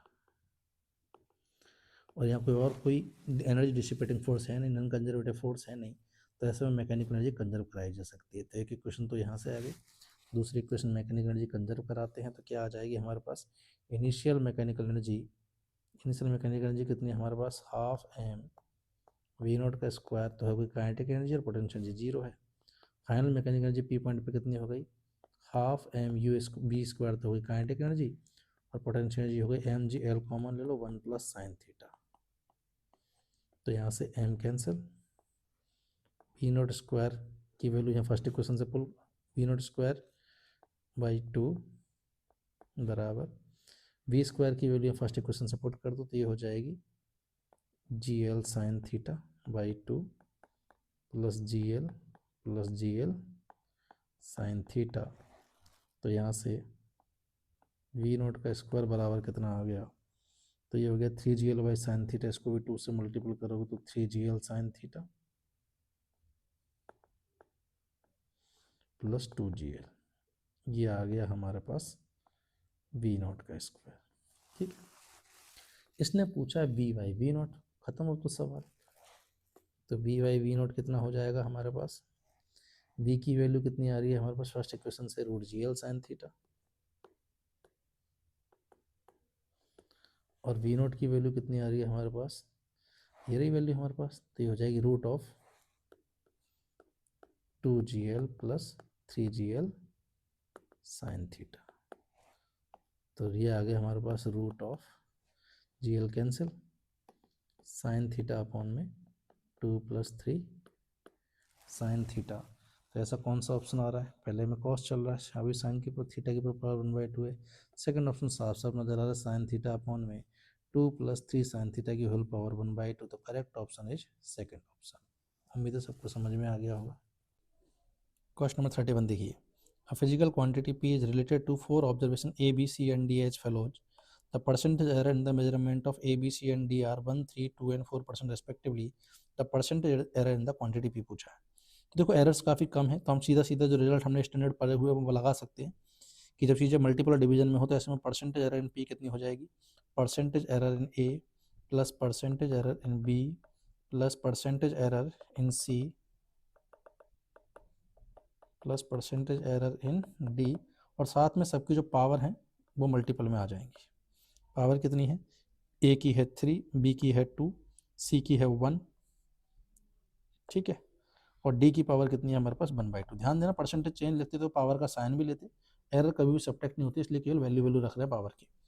तो कितनी आ जाएगी, थी ए में एरर है 1 की, 2 में एरर है 3 की, सी में एरर है 2 की और डी में एरर है 4 की। तो ये आ गया 3 प्लस 6 प्लस 2 प्लस 2 से 13%। First option will be the correct answer. 32 देखिए, the sun rotates around its centre once in 27 days. What will be its period of revolution if the sun were to expand to twice its present radius without any external influence? Assume the sun to be a sphere of uniform density. ठीक है, क्या बोला है हमारे पास कि एक जो हमारे पास सन है ये अपने एक्सिस के अबाउट घूम रहा है और इसको एक रिवोल्यूशन करने में कितना टाइम लग रहा है, 27 डेज। अपने एक्सिस के रिवोल्यूशन के अबाउट इसका टाइम पीरियड है। अब बोला बिना किसी चीज़ के हमने क्या किया, इसका एक्सपेंड कर दिया इसको ट्वाइस द रेडियस को। अब इसकी रेडियस को क्या कर दिया, डबल कर दिया, ठीक है। तो इसका मोमेंट ऑफ इनर्शिया डबल हमारे पास बढ़ जाएगा, ऐसे में ओमेगा चेंज हो जाएगा तो टाइम पीरियड भी चेंज हो जाएगा, नया टाइम पीरियड पूछा है। ध्यान देना केपलर्स लॉ मत लगा देना इसमें, केपलर्स लॉ तब लगता है जब हमारे पास कोई पार्टिकल किसी स्टार के चारों तरफ, कोई प्लेनेट जो है वो स्टार के चारों तरफ ऑर्बिटल मोशन करे। ये यहाँ पर अपने एक्सिस के और रोटेशन की बात हो रही है, तो ये ग्रेविटेशन का नहीं, सिस्टम ऑफ पार्टिकल का सवाल है। क्लियर। अब बिना किसी एक्सटर्नल फोर्स के हमारे पास इसकी रेडियस जो है हमारे पास डबल हुई है, तो ऐसे में इसका एंगुलर मोमेंटम कंजर्व रहेगा। पहले कितना था, मान लो आई ओमेगा, तो बाद में हो जाएगा I dash omega dash. Omega को लिख देते हैं अपन 2 पाई बाई टाइम पीरियड। तो नया टाइम पीरियड अपन को फाइंड करना है, ठीक है। सॉलिड स्फीयर के लिए आई की वैल्यू कितनी होती है, 2/5 mr²। तो पहले था 2/5 mr² इंटू ओमेगा था 2 पाई बाई टाइम पीरियड, बाद में 2/5 मास तो सेम रहा, रेडियस हो गई एक्सपेंड होकर डबल, नया टाइम पीरियड अपन को फाइंड करना है। सॉल्व कर लो, 2 पाई से 2 पाई कैंसिल, mr² से mr², 2/5 से 2/5, तो यहाँ से 1/t इक्वल टू आ रहा है 4/t डैश। तो मैं कह सकता हूँ नया टाइम पीरियड जो है वो 4 टाइम्स हो जाएगा पहले का। पहले टाइम पीरियड कितना था, 27 डेज, तो अब हो जाएगा ये 108 डेज। तो अर्थ अब सन को अपने एक्सिस के अबाउट रोटेट होने में 108 डेज लगेंगे। तो correct answer is second option. Question number 33 देखिए, the radius of Martian orbit around the sun is 4 times the radius of the orbit of the mercury. ये जो मार्स है इसको कैपिटल एम से डिनोट कर लेता हूँ, मर्क्यूरी को स्मॉल एम से। तो ऑर्बिटल रेडियस जो है वो मान लो सन के अराउंड, वो अगर हमारे पास मर्क्यूरी की आर है तो मार्स की है 4r। The Martian year is 687 days. इसका जो टाइम पीरियड है हमारे पास सन के अराउंड वो है 687 ऑफ अर्थ डेज, और यहाँ से मर्क्यूरी का टाइम पीरियड पूछा। तो ध्यान देना यहाँ सन के अराउंड ऑर्बिट में घूमने की बात हो रही है, तो यहाँ कैपलर्स के लॉज वैलिड हो जाएंगे हमारे पास, ठीक है। तो कैपलर्स के लॉ लगाते सीधा, तो यहाँ से हमको टाइम पीरियड का रेशो निकालना है। टाइम पीरियड किसका निकालना है अपन को, मर्क्यूरी का निकालना है। तो मैं कह सकता हूँ time period of mercury upon में टाइम पीरियड ऑफ मार्स का स्क्वायर इक्वल हो जाएगा रेडियस ऑफ मर्क्यूरी अपॉन में रेडियस ऑफ मार्स का क्यूब के। तो ये आ गया 64, दोनों तरफ रूट कर दो। तो time period of the mercury कितना आ जाएगा, 687 अर्थ डेज इक्वल टू 1/8। तो मर्क्यूरी के हमारे पास एक रिवोल्यूशन का जो टाइम है वो कितना आ जाएगा, 687/8, और ये वैल्यू आ रही है हमारे पास 85 1.87 अर्थ डेज एग्जैक्टली। क्लियर? तो यहाँ पे नियर अबाउट आंसर देना पड़ेगा अपन को, that is third option. Current electricity से क्वेश्चन नंबर 34 देखिए। A wire of resistance capital R is cut into 8 equal pieces. कि ये हमारे पास कोई वायर है मान लो, और हमने इसको 8 इक्वल पीस में कट कर दिया।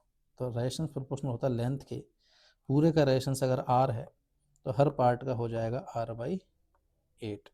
ठीक है। From these pieces 2 equivalent resistance R made by adding 4 of these together in parallel. हमने क्या किया, इनमें से 4 को पैरेलल में लिया, ऐसे एक और कॉम्बिनेशन बनाया ऐसे ही, और फिर इनको किस में कनेक्ट किया, then the 2 sets are added in series, इनको सीरीज में कनेक्ट कर दिया। तो नेट इक्विवेलेंट रेजिस्टेंस पूछा हुआ, काफ़ी सिंपल सवाल है। अब यहाँ हर एक वायर का रेजिस्टेंस R/8 है, तो ऐसे 4 पैरेलल में हो जाएंगे तो इस पूरे का कितना हो जाएगा, R/8 को 4 से डिवाइड कर दो, कितना आ गया हमारे पास 32। इसका भी कितना हो जाएगा 32। जब दोनों सीरीज में हो जाएंगे तो ऐड होकर कितना आ जाएगा R/16। तो first option is the correct answer. Real nature of matter and radiation से 35 क्वेश्चन देखिए। अब photon and electron of mass m have the same energy E, the ratio of de Broglie wavelength of photon and electron कितना होगा, हमारे पास पूछा हुआ है। देखो यहाँ पे जो हमारे पास बेसिकली स्टैंडर्ड रिजल्ट, जो स्टैंडर्ड कॉन्सेप्ट उसको रिवाइज करने की कोशिश की गई है कि जो लाइट होती है, लाइट भी ड्यूल नेचर रखती है और कोई भी मैटर पार्टिकल भी ड्यूल नेचर रखता है। अब लाइट का जो पार्टिकल नेचर है वो है फोटोन, लेकिन मैटर का जो पार्टिकल नेचर है हमारे पास वो मैटर पार्टिकल है। ठीक है। लाइट का जो वेव नेचर है that is electromagnetic wave, matter का जो ड्यूल नेचर है दैट इज मैटर वेव, या इसी को बुलाते हैं अपन डी ब्रॉगली वेवलेंथ। ठीक है, मैटर वेव होता है हमारे पास। तो भले ही लाइट के भी ड्यूल नेचर है, मैटर के भी ड्यूल नेचर है, लेकिन दोनों के इंटरेस्पेक्टिव ड्यूल नेचर अलग अलग तरीके के हैं। लाइट का जो हमारे पास पार्टिकल नेचर है वो फोटोन है, मैटर का पार्टिकल नेचर है हमारे पास मैटर पार्टिकल, दोनों की प्रॉपर्टी टोटली डिफरेंट है। क्लियर? तो जो एनर्जी ऑफ फोटोन लिखते हैं ना अपन, वो होता है हमारे पास hc/λ। ठीक है, ऐसे मैटर के लिए नहीं लिख सकते। क्लियर? हाँ, मोमेंटम दोनों के लिए अपन P बराबर h/λ लिख रहे होते हैं, जिनमें लैम्डा डी ब्रॉगली वेवलेंथ होता है, लेकिन ध्यान देना फोटोन के टाइम पे ये लैम्डा EMW वाला होता है, यहाँ मैटर वेव वाला होता है। क्लियर? अब सवाल ने क्या बोला है कि दोनों की हमारे पास क्या है, सेम एनर्जी, एनर्जी सेम है, तो उनके डी ब्रॉगली वेवलेंथ का रेशियो पूछा है। तो लैम्डा ऑफ फोटोन कितना हो जाएगा हमारे पास, लैम्डा ऑफ फोटोन कितना हो जाएगा, सीधा एनर्जी का फॉर्मूला लगा दो, hc/E आ जाएगा हमारे पास। इतना है हमारे पास क्या, फोटोन के लिए डी ब्रॉगली वेवलेंथ। क्लियर? लेकिन अगर मैं इलेक्ट्रॉन के लिए डी ब्रॉगली वेवलेंथ निकालूं तो वो हो जाएगा h/मोमेंटम, और मोमेंटम हो जाएगा √2m energy. Clear?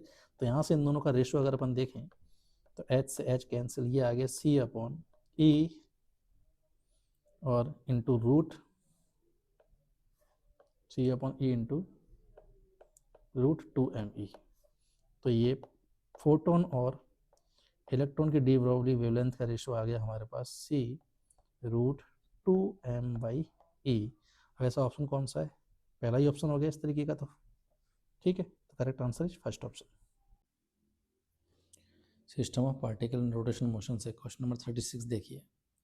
A sphere of radius capital R is cut from a larger solid sphere of radius 2r as in the figure. The ratio of the moment of inertia of the smaller sphere to the rest of the part of the sphere about the y-axis कितना होगा। ये sphere है 2r radius का, जैसा diagram में देखा रखा है। मैं मान लेता हूँ इसकी डेंसिटी है, मास डेंसिटी है रो। अब इस पूरे की रेडियस तो थी 2r, इसमें से जब r रेडियस का स्फीयर कट करके निकाल लिया, ये y-एक्सिस है रेस्पेक्टिव पार्ट के लिए। पूरा स्फीयर अगर ये होता तो उसके लिए y-एक्सिस इसका डायमीटर हो गया, और जो स्मॉलर स्फीयर जो है उसके लिए y-एक्सिस जो है उसका टेंजेंट हो गया। अगर मैं पूरे स्फीयर के करस्पॉन्डिंग अगर मैं मास निकाल लूँ एक बार के लिए तो कितना आएगा, प्लस रो के हिसाब से इस कटे हुए हिस्से का तो मास आ जाएगा हमारे पास m = रो इंटू 4/3πr³। ठीक है, पूरे स्फीयर का मास कितना हो जाएगा, rho into 4/3π 2r³, that is 8 times of rho into 4/3πr³।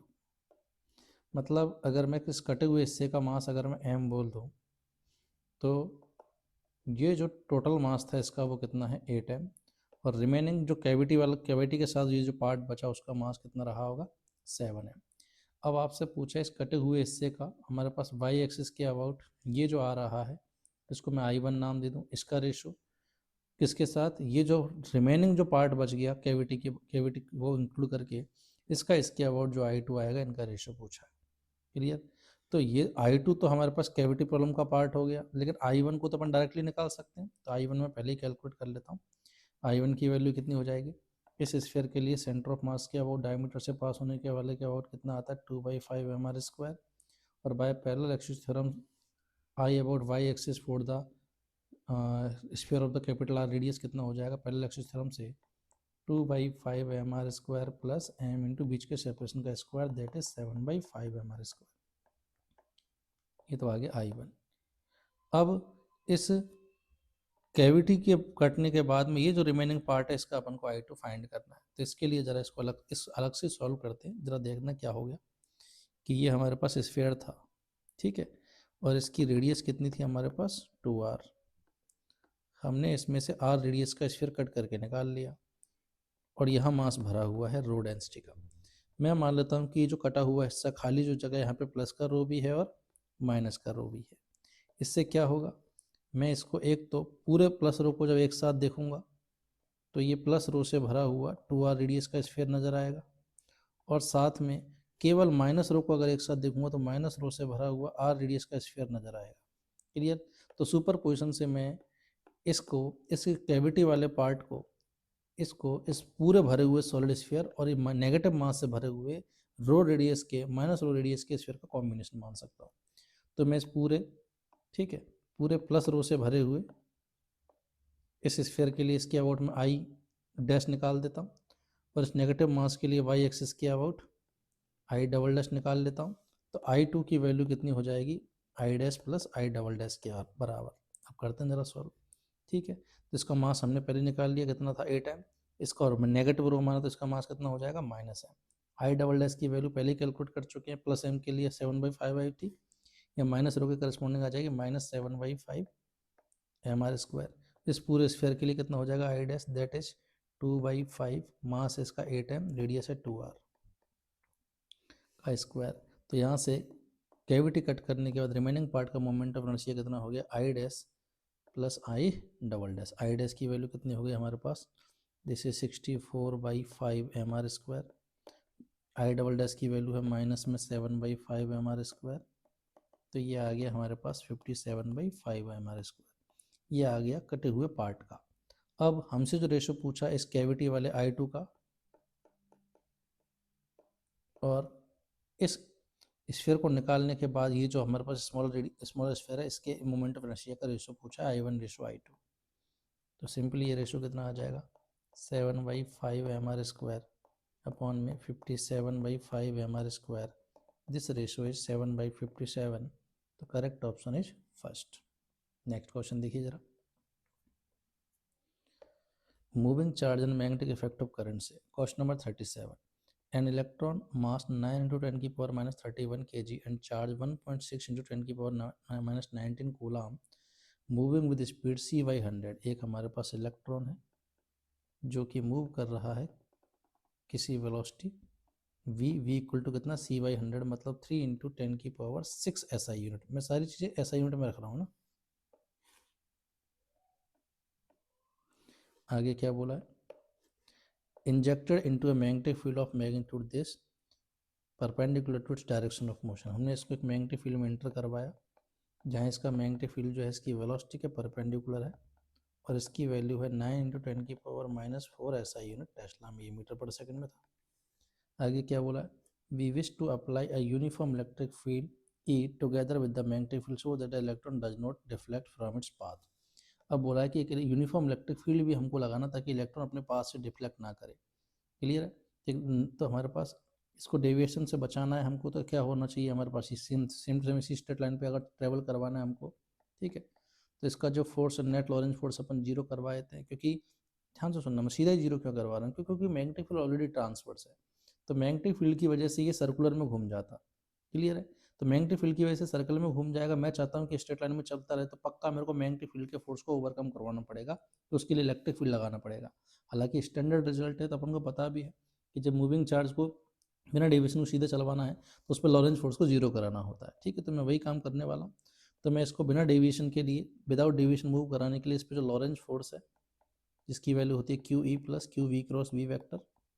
इसको जीरो करा देते हैं तो यहाँ से इलेक्ट्रिक फील्ड की वैल्यू आ जाएगी हमारे पास माइनस वी क्रॉस बी, या बोल दो बी क्रॉस वी। इतना इलेक्ट्रिक फील्ड लगाना पड़ेगा। और ये कंडीशन जो है वो इंडिपेंडेंट है कि चार्ज पॉजिटिव है नेगेटिव और कितने मैग्नीट्यूड का है, सबके लिए लगा सकते हो। तो मैं चाहता हूँ कि यहाँ पे विदाउट डिविएशन के लिए, बिना डिविएशन के ये इलेक्ट्रॉन ट्रेवल करे हमारे पास, तो इलेक्ट्रिक फील्ड इतना लगाना पड़ेगा। पहले तो इसकी डायरेक्शन देखो जरा, तो वी क्रॉस बी से velocity magnetic field cross velocity cross magnetic field cross velocity से जो हमारे पास इलेक्ट्रिक फील्ड की डायरेक्शन जो आ रही है वो इधर आएगी। तो ये तीनों म्यूचुअली परपेंडिकुलर लेने पड़ेंगे और इसका मैग्नीट्यूड कितना आ जाएगा, बी का मैग्नीट्यूड वी का मैग्नीट्यूड दोनों के बीच के एंगल का साइन 90, तो इतना आ जाएगा हमारे पास। तो कितना आ गया, ये है 10 इंटू 10 की पावर 9 इंटू 10 की पावर -4, वेलोसिटी है 3 इंटू 10 की पावर 6। तो यहाँ से ऐसा यूनिट में वैल्यू आ गई 27 इंटू 10 की पावर 2 वोल्ट पर मीटर। अब ऐसा देखो दो ऑप्शन में हमको नजर आ रहा है, बट पहला बोला इज पैरेलल टू बी, नहीं ये गलत हो जाएगा। Is perpendicular to B and its magnitude is this, yes fourth option is the correct answer. ठीक है बेटा, नेक्स्ट क्वेश्चन देखिए, question number 38, the electric field in a plane electromagnetic wave is given by this. ठीक है, electric field का component जो वो Z के अलोंग है और हमारे पास अंदर एक्स और टी की इक्वेशन है, मतलब ये वेव एक्स एक्सिस पे चल रही है। टी और एक्स जो है वो अपोजिट साइन के ना होकर सेम साइन के, इसलिए माइनस एक्स की तरफ जाती हुई वेव है हमारे पास। Then the expression for the corresponding magnetic field is air subscript denote the direction of the field. ठीक है, तो हमारे पास ये जो बी एक्स बी वाई ये जो लग रहा है ये डायरेक्शन को डिनोट कर रहे हैं। तो क्या होगा हमारे पास मैग्नेटिक फील्ड, तो देखो इलेक्ट्रिक मैग्नेटिक फील्ड की बेसिक प्रॉपर्टी क्या है कि इसमें इलेक्ट्रिक फील्ड और मैग्नेटिक फील्ड हमेशा सेम फेज में होते हैं। क्लियर, तो अगर मैं मैग्नेटिक फील्ड की बात अगर मैं करूँ तो मैग्नेटिक फील्ड की वैल्यू कैसे लिखी जाएगी, मैग्नेटिक फील्ड की पीक वैल्यू और उसकी फेज एग्जैक्टली वही होगी जो हमारे पास किसकी है, जो हमारे पास इलेक्ट्रिक फील्ड की फेज है। क्लियर, साथ में इलेक्ट्रिक फील्ड और मैग्नेटिक फील्ड, हमें मैग्नेटिक फील्ड और वेव प्रोपगेशन की जो डायरेक्शन, ये तीनों म्यूचुअली परपेंडिकुलर होती है और इस तरीके से होती है कि हमेशा ई क्रॉस वी जो है इसके अलोंग आता है हमारे पास वेलोसिटी की डायरेक्शन, और वेलोसिटी का जो मैग्नीट्यूड आता है वो आता है ई बाई बी, ई का मैग्नीट्यूड अपॉन में बी का मैग्नीट्यूड, या बोल दो कोफिशिएंट ऑफ टी अपॉन में कोफिशिएंट ऑफ एक्स जो भी उसके अंदर है, इनसे निकाल सकते हैं। अब जरा सवाल को देखना, तो पहले तो इसकी वेव वेलोसिटी निकालता हूँ मैं कितनी, क्योंकि हमको ये नहीं पता कौन से मीडियम में ट्रेवल कर रही है, वैक्यूम है ये श्योरिटी नहीं है, तो निकाल के चेक करना पड़ेगा। तो कितना आ रहा है, टी का कॉफिशिएंट अपॉन में एक्स का कॉफिशिएंट, यहाँ से 3 इंटू 10 की पावर 8 आ रहा, तो मैं कह सकता हूँ वैक्यूम में चल रही है वेव। ठीक है, तो यहीं से मैग्नेटिक फील्ड का अगर पी की वैल्यू निकालें तो कितना आ जाएगा, सी की वैल्यू होती है हमारे पास इलेक्ट्रिक फील्ड का मैग्नीट्यूड दैट इज 60 अपॉन में मैग्नेटिक फील्ड का पीक वैल्यू। ऐसे मैग्नेटिक फील्ड की पीक वैल्यू कितनी आ गई हमारे पास, तो ये आ रही है हमारे पास 2 इंटू 10 की पावर -7।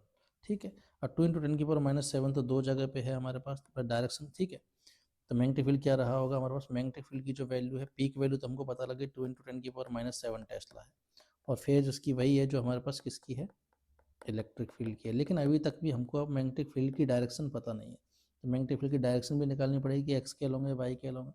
तो देखो लाइट जो है वो किधर ट्रेवल कर रही है, एम डब्ल्यू किधर ट्रेवल कर रही है हमारे पास -x की तरफ, इधर सी है, और इलेक्ट्रिक फील्ड किधर दे रखा है, जेड की तरफ।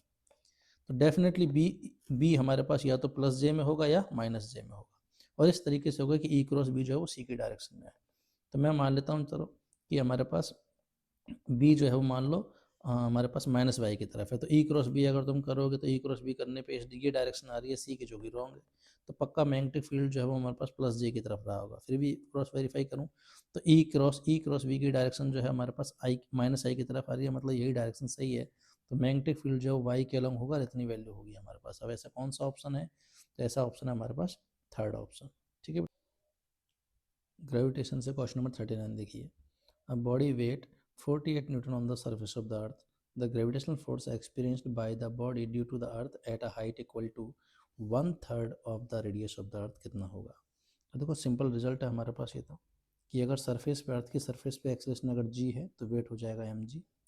ठीक है, अब सर अर्थ की सरफेस से किसी भी हाइट h पर, जहाँ r जो है कैपिटल R अर्थ की रेडियस है, तो किसी भी h हाइट पे जो एक्सीलरेशन उसकी वैल्यू आती है जी एट सरफेस अपॉन में 1 plus height Y capital R का स्क्वायर।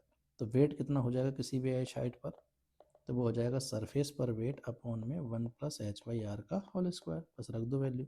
सरफेस पे वेट दे रखा 48, 1 प्लस हाइट दे रखी है रेडियस का 1/3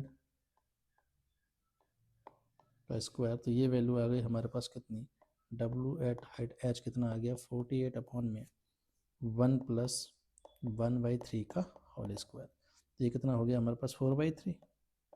ठीक है, 4/3 का स्क्वायर कितना हो जाएगा 16 और ऊपर चला जाएगा 9, तो 27 न्यूटन वेट जो है वो उसको अपीयर होगा कितनी हाइट पर, r/3 पर।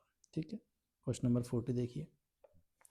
An unpolarized light beam traveling in air is incident on a medium of refractive index 1.73 at Brewster angle, then हमारे पास क्या होगा।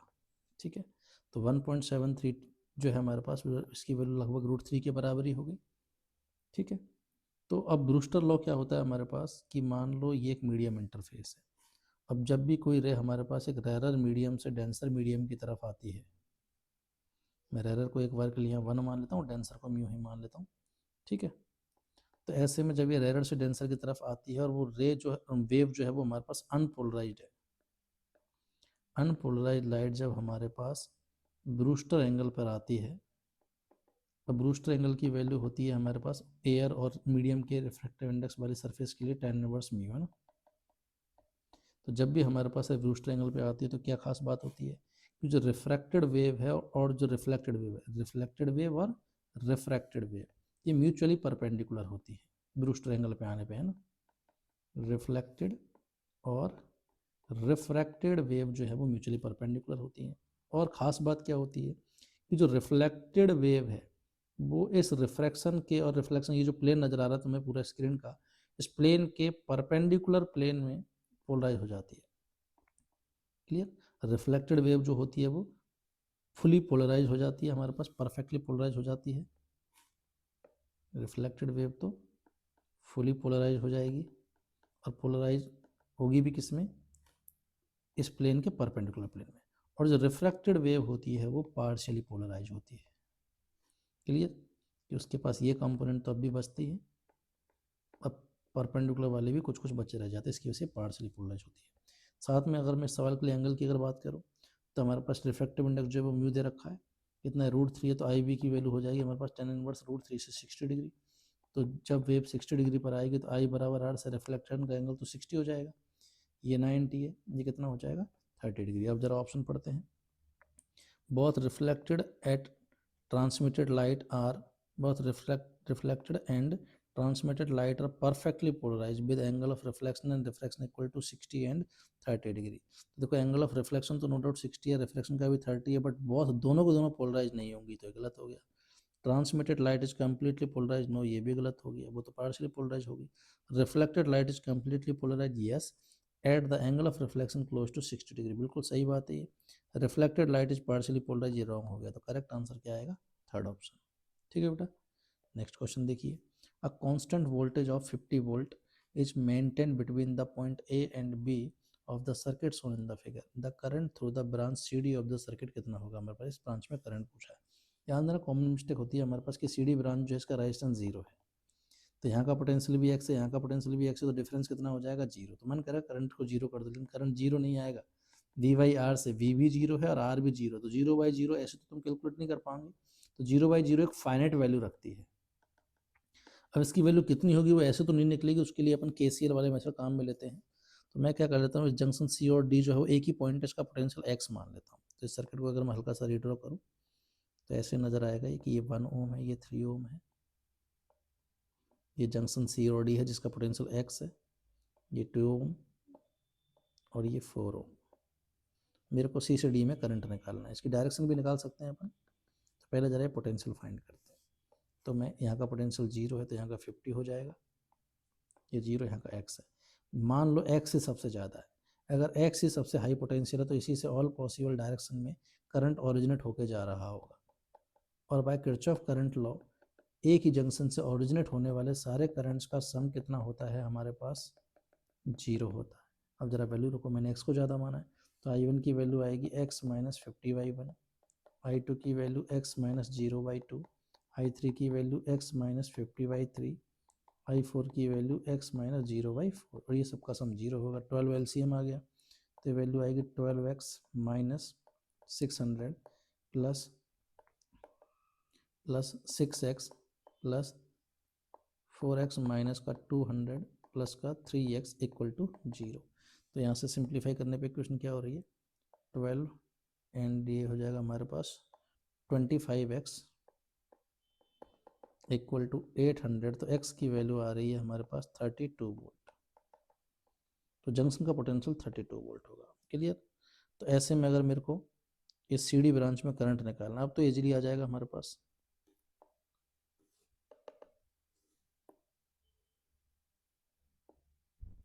ये 1 ओम है, ये 2 ओम, 3 ओम, ये 4 ओम। यहाँ का वोल्टेज है 0, यहाँ का है 50 और यहाँ का कितना आ रहा है 32 वोल्ट। ठीक है, बस अब इसमें से करंट निकालना है। तो पहले तो 1 ओम में से करंट निकालो, उधर कितना आएगा। 1 ओम में से करंट कितना आएगा, पोटेंशियल डिफरेंस तो हो गया 18 वोल्ट का। तो यहाँ से V/R से 18/1 से 18 एम्पियर करंट आएगा। अब 2 ओम में कितना जाएगा 32 माइनस 0/2 से 16 एम्पियर करंट जाएगा।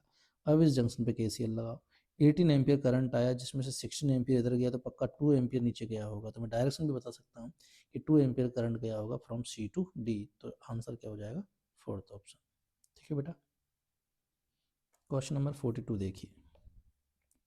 The plates of a parallel plate capacitor are separated by D। कि हमारे पास ये मान लो एक कैपेसिटर है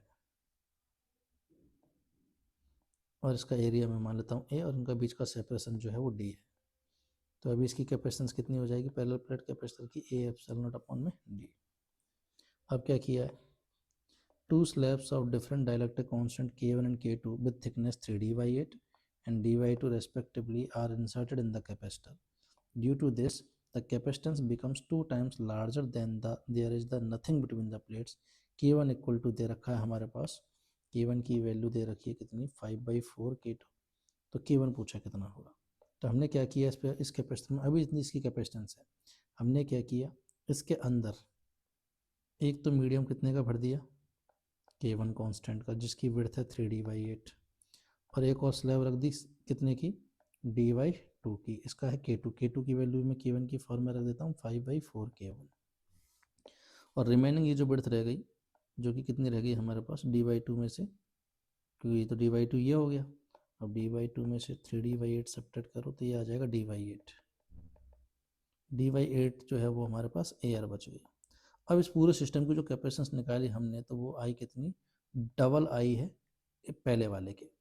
तो बोला K1 कितना होगा। तो ऐसा करते हैं, मैं यहाँ पे इस पूरे कैपेसिटर को, इसमें पूरे कैपेसिटर को 3 कैपेसिटर्स का सीरीज कॉम्बिनेशन मान सकता हूँ। पहला तो हो गया हमारे पास K1 वाला, दूसरा एयर वाला, और तीसरा K2 वाला, जब K2 की वैल्यू है 5/4 K1। क्लियर। तो इसका C1 कितना हो जाएगा, पहले वाले का A एप्सिलॉन नॉट अपॉन में D की जगह लिखना पड़ेगा 3D/8 और साथ में K1। दूसरे वाले का C2 कितना हो जाएगा, A एप्सिलॉन नॉट अपॉन में D/8। तीसरे वाले का C3 कितना हो जाएगा, A एप्सिलॉन नॉट अपॉन में D/2 और K2 के साथ की जगह कितना लिखना पड़ेगा 5K1/4। और इस पूरे का C इक्वलेंट कितना आया है 2A एप्सिलॉन अपॉन D। अब K1 निकालना, तो फॉर्मूला लगा दो, 1/C equivalent equal to 1/C1 plus 1/C2 plus 1/C3। तो 1/C इक्वलेंट की वैल्यू कितनी हो गई 2A एप्सिलॉन नॉट अपॉन में D इक्वल टू C1 की वैल्यू कितनी आ रही है हमारे पास 8A epsilon not K1 3D। C2 की जगह 8A epsilon not by D। C3 की जगह ये आ रहा है हमारे पास कितना 10A epsilon not by 4, 10A epsilon not K1/4D। यहाँ से अब सिंप्लीफाई करो, D अपॉन में एप्सिलॉन नॉट तो सब में से कैंसिल हो गया। तो ये वैल्यू कितनी आ रही है 1/2 इक्वल टू 3/8 K1 प्लस 1/8, और ये बन गया हमारे पास कितना 2/5। एक बार फिर से चेक कर लेता हूँ कैलकुलेशन कहीं गड़बड़ तो नहीं हुई। इसकी कितनी थी हमारे पास 5/4 K2। ठीक है, तो यहाँ से K2 की जगह 4, ये उल्टा रख दिया अपन ने, K2 की जगह कितना रखना पड़ेगा 4/5 K1। 4/5 K1 है, तो यहाँ भी आएगा हमारे पास 4/5 K1। तो यहाँ भी आ जाएगा हमारे पास कितना ये हो जाएगा 5/8। हाँ, तो ये भी कितना बच गया, 5/8 K1 बच गया। ठीक है, सिंप्लीफाई करो इसे, तो 1/2 में से 1/8 जाएगा तो कितना हो जाएगा हमारे पास 3/8 इक्वल टू 3/8 K1, 5/8 K1 तो 8/8 K1। तो यहाँ से K1 की वैल्यू आ गई हमारे पास कितनी, 8/3, दैट इज 2.66। इतना K1 होगा, तो correct answer is third option. ठीक है, क्वेश्चन नंबर 43 देखिए, यूनिट एंड मेजरमेंट से क्वेश्चन है हमारे पास वर्नियर कैलिपर का। Consider the diameter of a spherical object being measured from the help of a vernier calliper. देखो वर्नियर कैलिपर से मेजरमेंट कैसे लेते हैं, पहले तो उसका कंसेप्ट रिकॉल करते हैं कि वर्नियर कैलिपर के मेन स्केल के एक डिवीजन की लेंथ है मान लो MSD, और वर्नियर स्केल के एक वर्नियर स्केल के, ठीक है, मेन स्केल के डिवीजन की तो लेंथ है MSD, और वर्नियर स्केल की डिवीजन लेंथ है मान लो BSD। ठीक है, और सवाल में रिलेशन दे रखा है कि M divisions of main scale वो इक्वल है V divisions of vernier scale. ठीक है, तो इसका लीस्ट काउंट कितना होता है वर्नियर कैलिपर का, main scale division minus vernier scale division. ये वैल्यू यहाँ से VSD की रिप्लेस कर दो तो यही आ जाएगा, main scale division 1 minus M/V। से तो लीस्ट काउंट निकाल सकते हैं।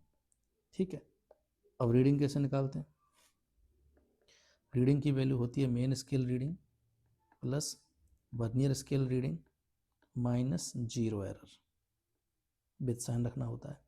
और इसमें वर्नियर स्केल रीडिंग कैसे निकालते हैं अपन, तो वर्नियर का वो nth डिवीजन जो किसी न किसी मेन स्केल से कोइंसाइड कर रहा हो वो इनटू लीस्ट काउंट। अब 0 एरर का क्या कॉन्सेप्ट है कि शुरुआत में मान लो हमारे पास जब हम रीडिंग नहीं ले रहे थे तो मेन स्केल का 0 और वर्नियर का 0 कोइंसाइड अगर नहीं कोइंसाइड कर रहे हैं तो ऐसे में 0 एरर नहीं है। लेकिन अगर मान लो कि वर्नियर का 0 अगर ऑलरेडी थोड़ा सा आगे एडवांस कर चुका है तो पहले से कुछ वैल्यू एक्स्ट्रा दे रहा होगा, तो ऐसे में 0 एरर क्या हो जाएगी, पॉजिटिव हो जाएगी। लेकिन अगर वर्नियर का जो 0 है वो लैग कर रहा हो पीछे की तरफ तो ऐसे में ये नेगेटिव 0 एरर होती है। ठीक है, अब ज़रा इन्हीं चीज़ों को काम में लेकर सवाल सॉल्व करते हैं। सवाल ने क्या बोला है, consider the diameter of a spherical object being measured with the help of a vernier calliper. Suppose its 10 vernier scale divisions are equal to 9 main scale divisions. कि वर्नियर के जो 10 VSD है वो 9 मेन स्केल डिवीजन के बराबर है। And the least division in the main scale is 0.1 centimetre. सारे answer भी 0 सेंटीमीटर में, तो मैं सेंटीमीटर में रख लेता हूँ इसको। The least division in the main scale is 0.1 centimetre, मतलब ये हमको MSD दे दिया। And the zero of the vernier scale is at x बराबर 0.1 centimetre when the jaws of the vernier calliper are close. जब हम कोई भी रीडिंग दे रहे हैं तो उस टाइम पे वर्नियर का जो 0 है ऑलरेडी हमारे पास x बराबर 0.1 सेंटीमीटर पे है। मतलब मैं कह सकता हूँ कि ऑलरेडी पॉजिटिव 0 एरर है इस मेजरमेंट में। डिवाइस में कितने की है वो पॉजिटिव 0 एरर, 0.1 सेंटीमीटर की। एक बार जरा इसका लिस्ट काउंट भी निकाल लेते हैं। लिस्ट काउंट कितना हो जाएगा, main scale division 1 minus M/V से मेन स्केल का 9th और वर्नियर का 10th को इंसर्ट कर रहा है तो ये आ रहा 0.01 सेंटीमीटर। आगे क्या बोला है, if the main scale reading of the diameter is M बराबर 5 सेंटीमीटर। ये तो आधा काम तो उसने खुद ही करके दे दिया। The number of coinciding vernier division is 8। ये हमको जो कौन सा n लेना वो भी 8 दे दिया। The major diameter after zero correction कितना होगा, तो रीडिंग लगाते हैं। मेन स्केल की रीडिंग कितनी हो जाएगी, 5 सेंटीमीटर। ठीक है, प्लस वर्नियर की रीडिंग कितनी हो जाएगी हमारे पास, coinciding division 8 into least count कितना 0.01 सेंटीमीटर, माइनस 0 कितनी है, प्लस का 0.1 सेंटीमीटर। तो ये वैल्यू आ गई हमारे पास कितनी, 5.08 माइनस 0.1 सेंटीमीटर में, तो ये आ गया हमारे पास 4.98 centimetre will be the reading of the diameter. First option will be the correct answer. ठीक है बेटा, नेक्स्ट क्वेश्चन देखिए, मैग्नेटिज्म एंड मैग्नेटिक मटेरियल से क्वेश्चन है हमारे पास। A 2 ampere current is flowing through two different small circular copper coils having radius 1:2. The ratio of their respective magnetic moment कितना होगा। तो कोई भी हमारे पास एक कंडक्टिंग लूप है, क्लियर, और उसमें अगर I करंट फ्लो हो रहा है, रेडियस उसकी अगर R है तो मैग्नेटिक मोमेंट होता है इसके लिए I into pi R square. Clear, circular loop के लिए नंबर ऑफ टर्न्स होते तो फिर उनको भी मल्टीप्लाई करना पड़ता।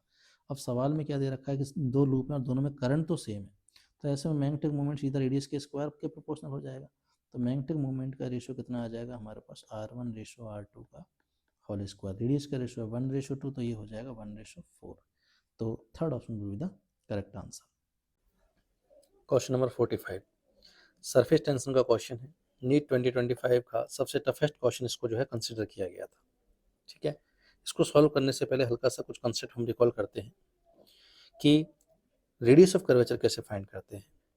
तो अगर मान लो हमको ये कोई कर्वेचर दे रखा है, अब इसके किसी भी पॉइंट पर यहाँ हमको रेडियस ऑफ कर्वेचर फाइंड करनी है, तो ये वाला जो पॉइंट है, ये वाला जो छोटा सा आर्क है, ये जिस सर्कल का पार्ट रहा होगा उसकी रेडियस जो है उसको क्या बुलाते हैं अपन, रेडियस ऑफ कर्वेचर। अब इसके दो मेथड में बताता हूँ तुम्हें कि अगर मान लो अपन को टेंजेंशियल डायरेक्शन में इसकी वेलोसिटी v है, ठीक है, अगर ट्रेजेक्ट्री है उसकी तो वेलोसिटी v है, और एक्सेलरेशन का वेलोसिटी के परपेंडिकुलर कंपोनेंट अगर हमारे पास a परपेंडिकुलर है तो वो सेंट्रीपिटल एक्सेलरेशन का काम करेगा, और इस परपेंडिकुलर कंपोनेंट की वैल्यू v² रख के रेडियस ऑफ कर्वेचर फाइंड की जा सकती है। या अगर इस कर्वेचर की अगर अपन को इक्वेशन पता है, मान लो xy प्लेन में पूरा का पूरा कर्वेचर, ठीक है, तो इसकी इक्वेशन पता है y की x के फॉर्म में, तो इसके लिए रेडियस ऑफ कर्वेचर का डिफरेंशियल फॉर्म आता है हमारे पास, radius of curvature equal to 1 plus dy/dx का होल स्क्वायर की होल पावर 3/2 अपॉन में d2y/dx स्क्वायर। जैसे एग्जांपल के लिए मान लो इक्वेशन है हमारे पास y equal to x square, इसकी रेडियस ऑफ कर्वेचर निकालनी है। तो पहले तो सिंगल डिफरेंशिएशन कीजिए, कितना आ जाएगा 2x, फिर डबल डिफरेंशिएशन कीजिए, कितना आ जाएगा 2। तो ऐसे में इस रेडियस ऑफ कर्वेचर की वैल्यू कितनी आएगी, 1 प्लस dy/dx का होल स्क्वायर की होल पावर 3/2 अपॉन में डबल डिफरेंशिएशन। अब जिस पॉइंट पे चाहिए उस x की वैल्यू रख के यहाँ पे हमको उस पॉइंट पे रेडियस ऑफ कर्वेचर फाइंड कर सकते हैं। क्लियर। दूसरा जो रिजल्ट हम काम में लेने वाले हैं वो है प्रेशर डिफरेंस का, कि मान लो कोई भी लिक्विड भरा हुआ है और उस लिक्विड की जो कर्व्ड सरफेस है वो कुछ इस तरह की नजर आ रही है हमको। क्लियर। तो जिधर कनकेव साइड होती है लिक्विड की उधर हाई प्रेशर होता है, और कन्वेक्स साइड की तरफ में लो प्रेशर होता है।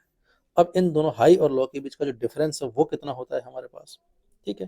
तो ऐसे में क्या, ये जो कर्व्ड सरफेस है, मान लो हमारे पास ये जो कर्व्ड सरफेस है उसका ये वाला पार्ट किसी स्फीयर का पार्ट, किसी सर्कल का पार्ट है जिसकी रेडियस ऑफ कर्वेचर है r1, और इसी रेडियस ऑफ कर्वेचर के परपेंडिकुलर एक और सर्कल अगर मैं बनाऊं तो ये वाली रेडियस ऑफ कर्वेचर है r2। तो बेसिकली r1 r2 क्या लिया अपन ने, mutually perpendicular radius of curvature ली है। r1 r2 क्या है हमारे पास, mutually perpendicular radius of curvature. Clear. तो ऐसे में इस सरफेस की वजह से, एक सरफेस की वजह से जो प्रेशर डिफरेंस आता है P हाई माइनस P लो, वो आता है surface tension by r1 plus surface tension by r2। एक सरफेस की वजह से इतना प्रेशर डिफरेंस आता है।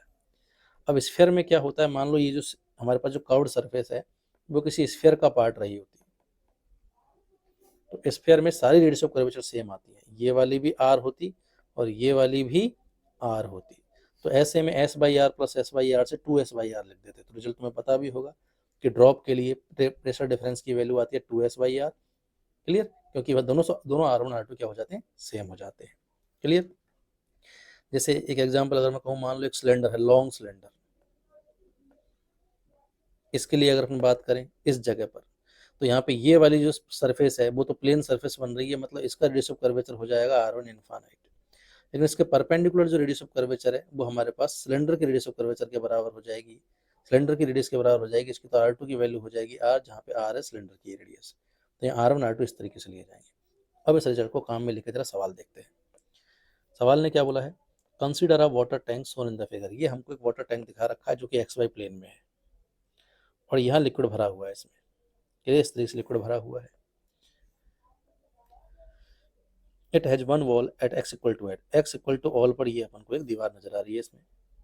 Can be taken to a very wide in Z direction, Z direction में मतलब बाहर की तरफ ये जो है वो वेरी वाइड है, मतलब बाहर की डायरेक्शन में। अगर मैं इसको ऐसे देखूँ, अगर ऊपर से देखूँ तो क्या नजर आएगा कि हमारे पास ये तो हमारे पास सरफेस हो गई XY प्लेन में, और y जेड डायरेक्शन में स्ट्रेट लाइन नजर आ रहा है हमारे पास।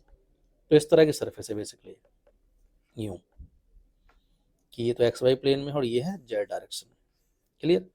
मतलब अगर मैं किसी भी पॉइंट पे यहाँ अगर रेडियस ऑफ कर्वेचर की बात करूँ तो एक तो ये रेडियस ऑफ कर्वेचर बन जाएगी XY प्लेन में, और इसके परपेंडिकुलर जो होगी जेड वाली डायरेक्शन में, हमारे पास जेड वाली डायरेक्शन में वो प्लेन सरफेस बनेगी, infinite radius of curvature hold करेगी। इस रिजल्ट को अगर मैं काम में लूँ, यहाँ अगर इसी डायग्राम में अगर डिनोट करूँ तो क्या कहूँगा मैं कि किसी भी पॉइंट पर यहाँ कहीं अगर मैं रेडियस ऑफ कर्वेचर लूँ तो एक हो जाएगी यहाँ वाली ये R1, और इसके परपेंडिकुलर प्लेन में जो रेडियस ऑफ कर्वेचर है R2 वो क्या होगी, इनफाइनाइट।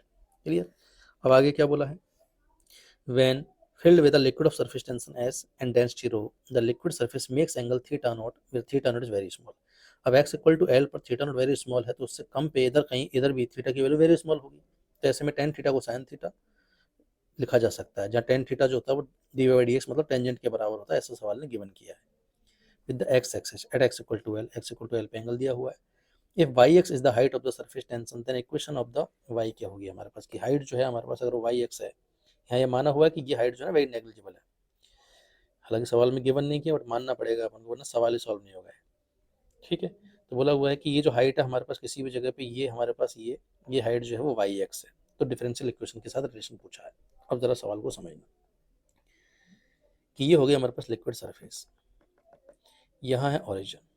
क्लियर, किसी भी जगह पे ये हाइट है हमारे पास वाई, यहाँ का प्रेशर है पी नॉट। ठीक है, क्योंकि यहाँ रेडियस ऑफ कर्वेचर लगा हुआ, हमारे पास जो बनेगी वो ऑलमोस्ट प्लेन सरफेस बनेगी हर तरीके से, एक्स वाई प्लेन में भी प्लेन और जेड एक्सिस के अलॉन्ग भी प्लेन है, तो ऐसे में ये zero radius of curvature consider करते हुए इसको, sorry infinite radius of curvature consider करते हुए इसको प्लेन सरफेस मानना पड़ेगा। तो यहाँ का प्रेशर अगर पी नॉट है तो ऐसे में स्टैटिक लिक्विड में यहाँ का प्रेशर भी क्या आएगा, पी नॉट आएगा। क्लियर, लेकिन यहाँ पर हमारे पास कर्व्ड सरफेस है, ऐसे में रेडियस ऑफ कर्वेचर की वजह से क्या आएगा, प्रेशर डिफरेंस। डेफिनेटली कन्वेक्स की तरफ प्रेशर कम होगा और कनकेव की तरफ प्रेशर ज़्यादा होगा, तो यहाँ का प्रेशर अगर पी नॉट है तो यहाँ का पी डैश है तो पी नॉट ज़्यादा होगा, और P not minus P dash की वैल्यू आएगी हमारे पास कितनी, इसकी रेडियस ऑफ कर्वेचर है हमारे पास आर, तो S Y R plus Z axis के अलॉन्ग इन्फिनिटी है तो एस वाई इन्फिनिटी, तो यहाँ से P not minus P dash की वैल्यू कितनी आ जाएगी, एस बाई आर। एक इक्वेशन तो ये आ गई। दूसरा, अगर मैं यहाँ से देखूँ स्टैटिक फ्लूइड में, तो पी डैश वाले पॉइंट से अगर मैं वाई डेप्थ नीचे जाऊँ जी की डायरेक्शन में, तो प्रेशर कितना बढ़ जाएगा, पी डैश प्लस रो जी वाई हो जाएगा, और इसकी वैल्यू पी नॉट के बराबर है इस जगह पे, तो यहाँ से P not minus P dash की वैल्यू कितनी आ रही है, रो जी वाई के इक्वेशन। क्लियर है, अब दो वैल्यू है हमारे पास, दोनों हमारे पास P not minus P dash को बता रहे, तो साफ साफ पता लग रहा है यहाँ से कि रो जी वाई की वैल्यू कितनी है, एस बाई आर।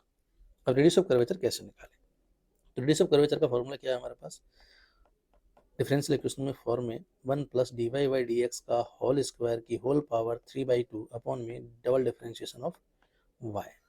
सवाल ने हमको गिवन किया है कि ये थीटा वेरी स्मॉल है, तो ऐसे में d Y by D x very small होगा, क्योंकि थीटा वेरी स्मॉल तो टेन थीटा भी वेरी स्मॉल, तो d Y by D x भी वेरी स्मॉल, तो वन के कंपेरिजन में ये वेरी स्मॉल है हमारे पास, तो ऐसे में वन के कंपेरिजन में d Y by D x को इग्नोर कर सकता हूँ मैं, तो ये लगभग जीरो हो जाएगा, तो रेडियस ऑफ कर्वेचर की वैल्यू आ गई 1 upon d two Y by D x square. Clear, तो रेडियस ऑफ कर्वेचर को यहाँ से अगर मैं रिप्लेस करूँ तो रेडियस ऑफ कर्वेचर की जगह लिख सकता हूँ 1 upon d two Y by D x square, तो ये इक्वेशन आ गई s into d two Y by D x square, और इसकी वैल्यू क्या बन रही है हमारे पास, रो जी वाई के बराबर, तो यहाँ से D two Y by D x square की value rho g y by S आ जाएगी, तो करेक्ट आंसर क्या हो जाएगा हमारे पास, फोर्थ ऑप्शन। ठीक है, यहाँ देखो इस जगह पे अपन को दो अप्रोक्सीमेशन मानने पड़े थे, कि इस पॉइंट को अपन को ओरिजिन मानना पड़ा है, दूसरा यहाँ पे ओरिजिन वाली जगह पे अपन ने ये माना है कि ये सरफेस जो एकदम फ्लैट हो गई है ओरिजिन वाली जगह पे, उसके बाद में कर्व्ड होती जा रही है। इन दो अप्रोक्सीमेशन को मानते हुए सवाल सॉल्व किया गया, अदरवाइज सवाल का डाटा इनसफिशिएंट हो जाएगा, सॉल्व ही नहीं होगा। उम्मीद है सबको क्लैरिटी आ गई होगी। ठीक है बेटा।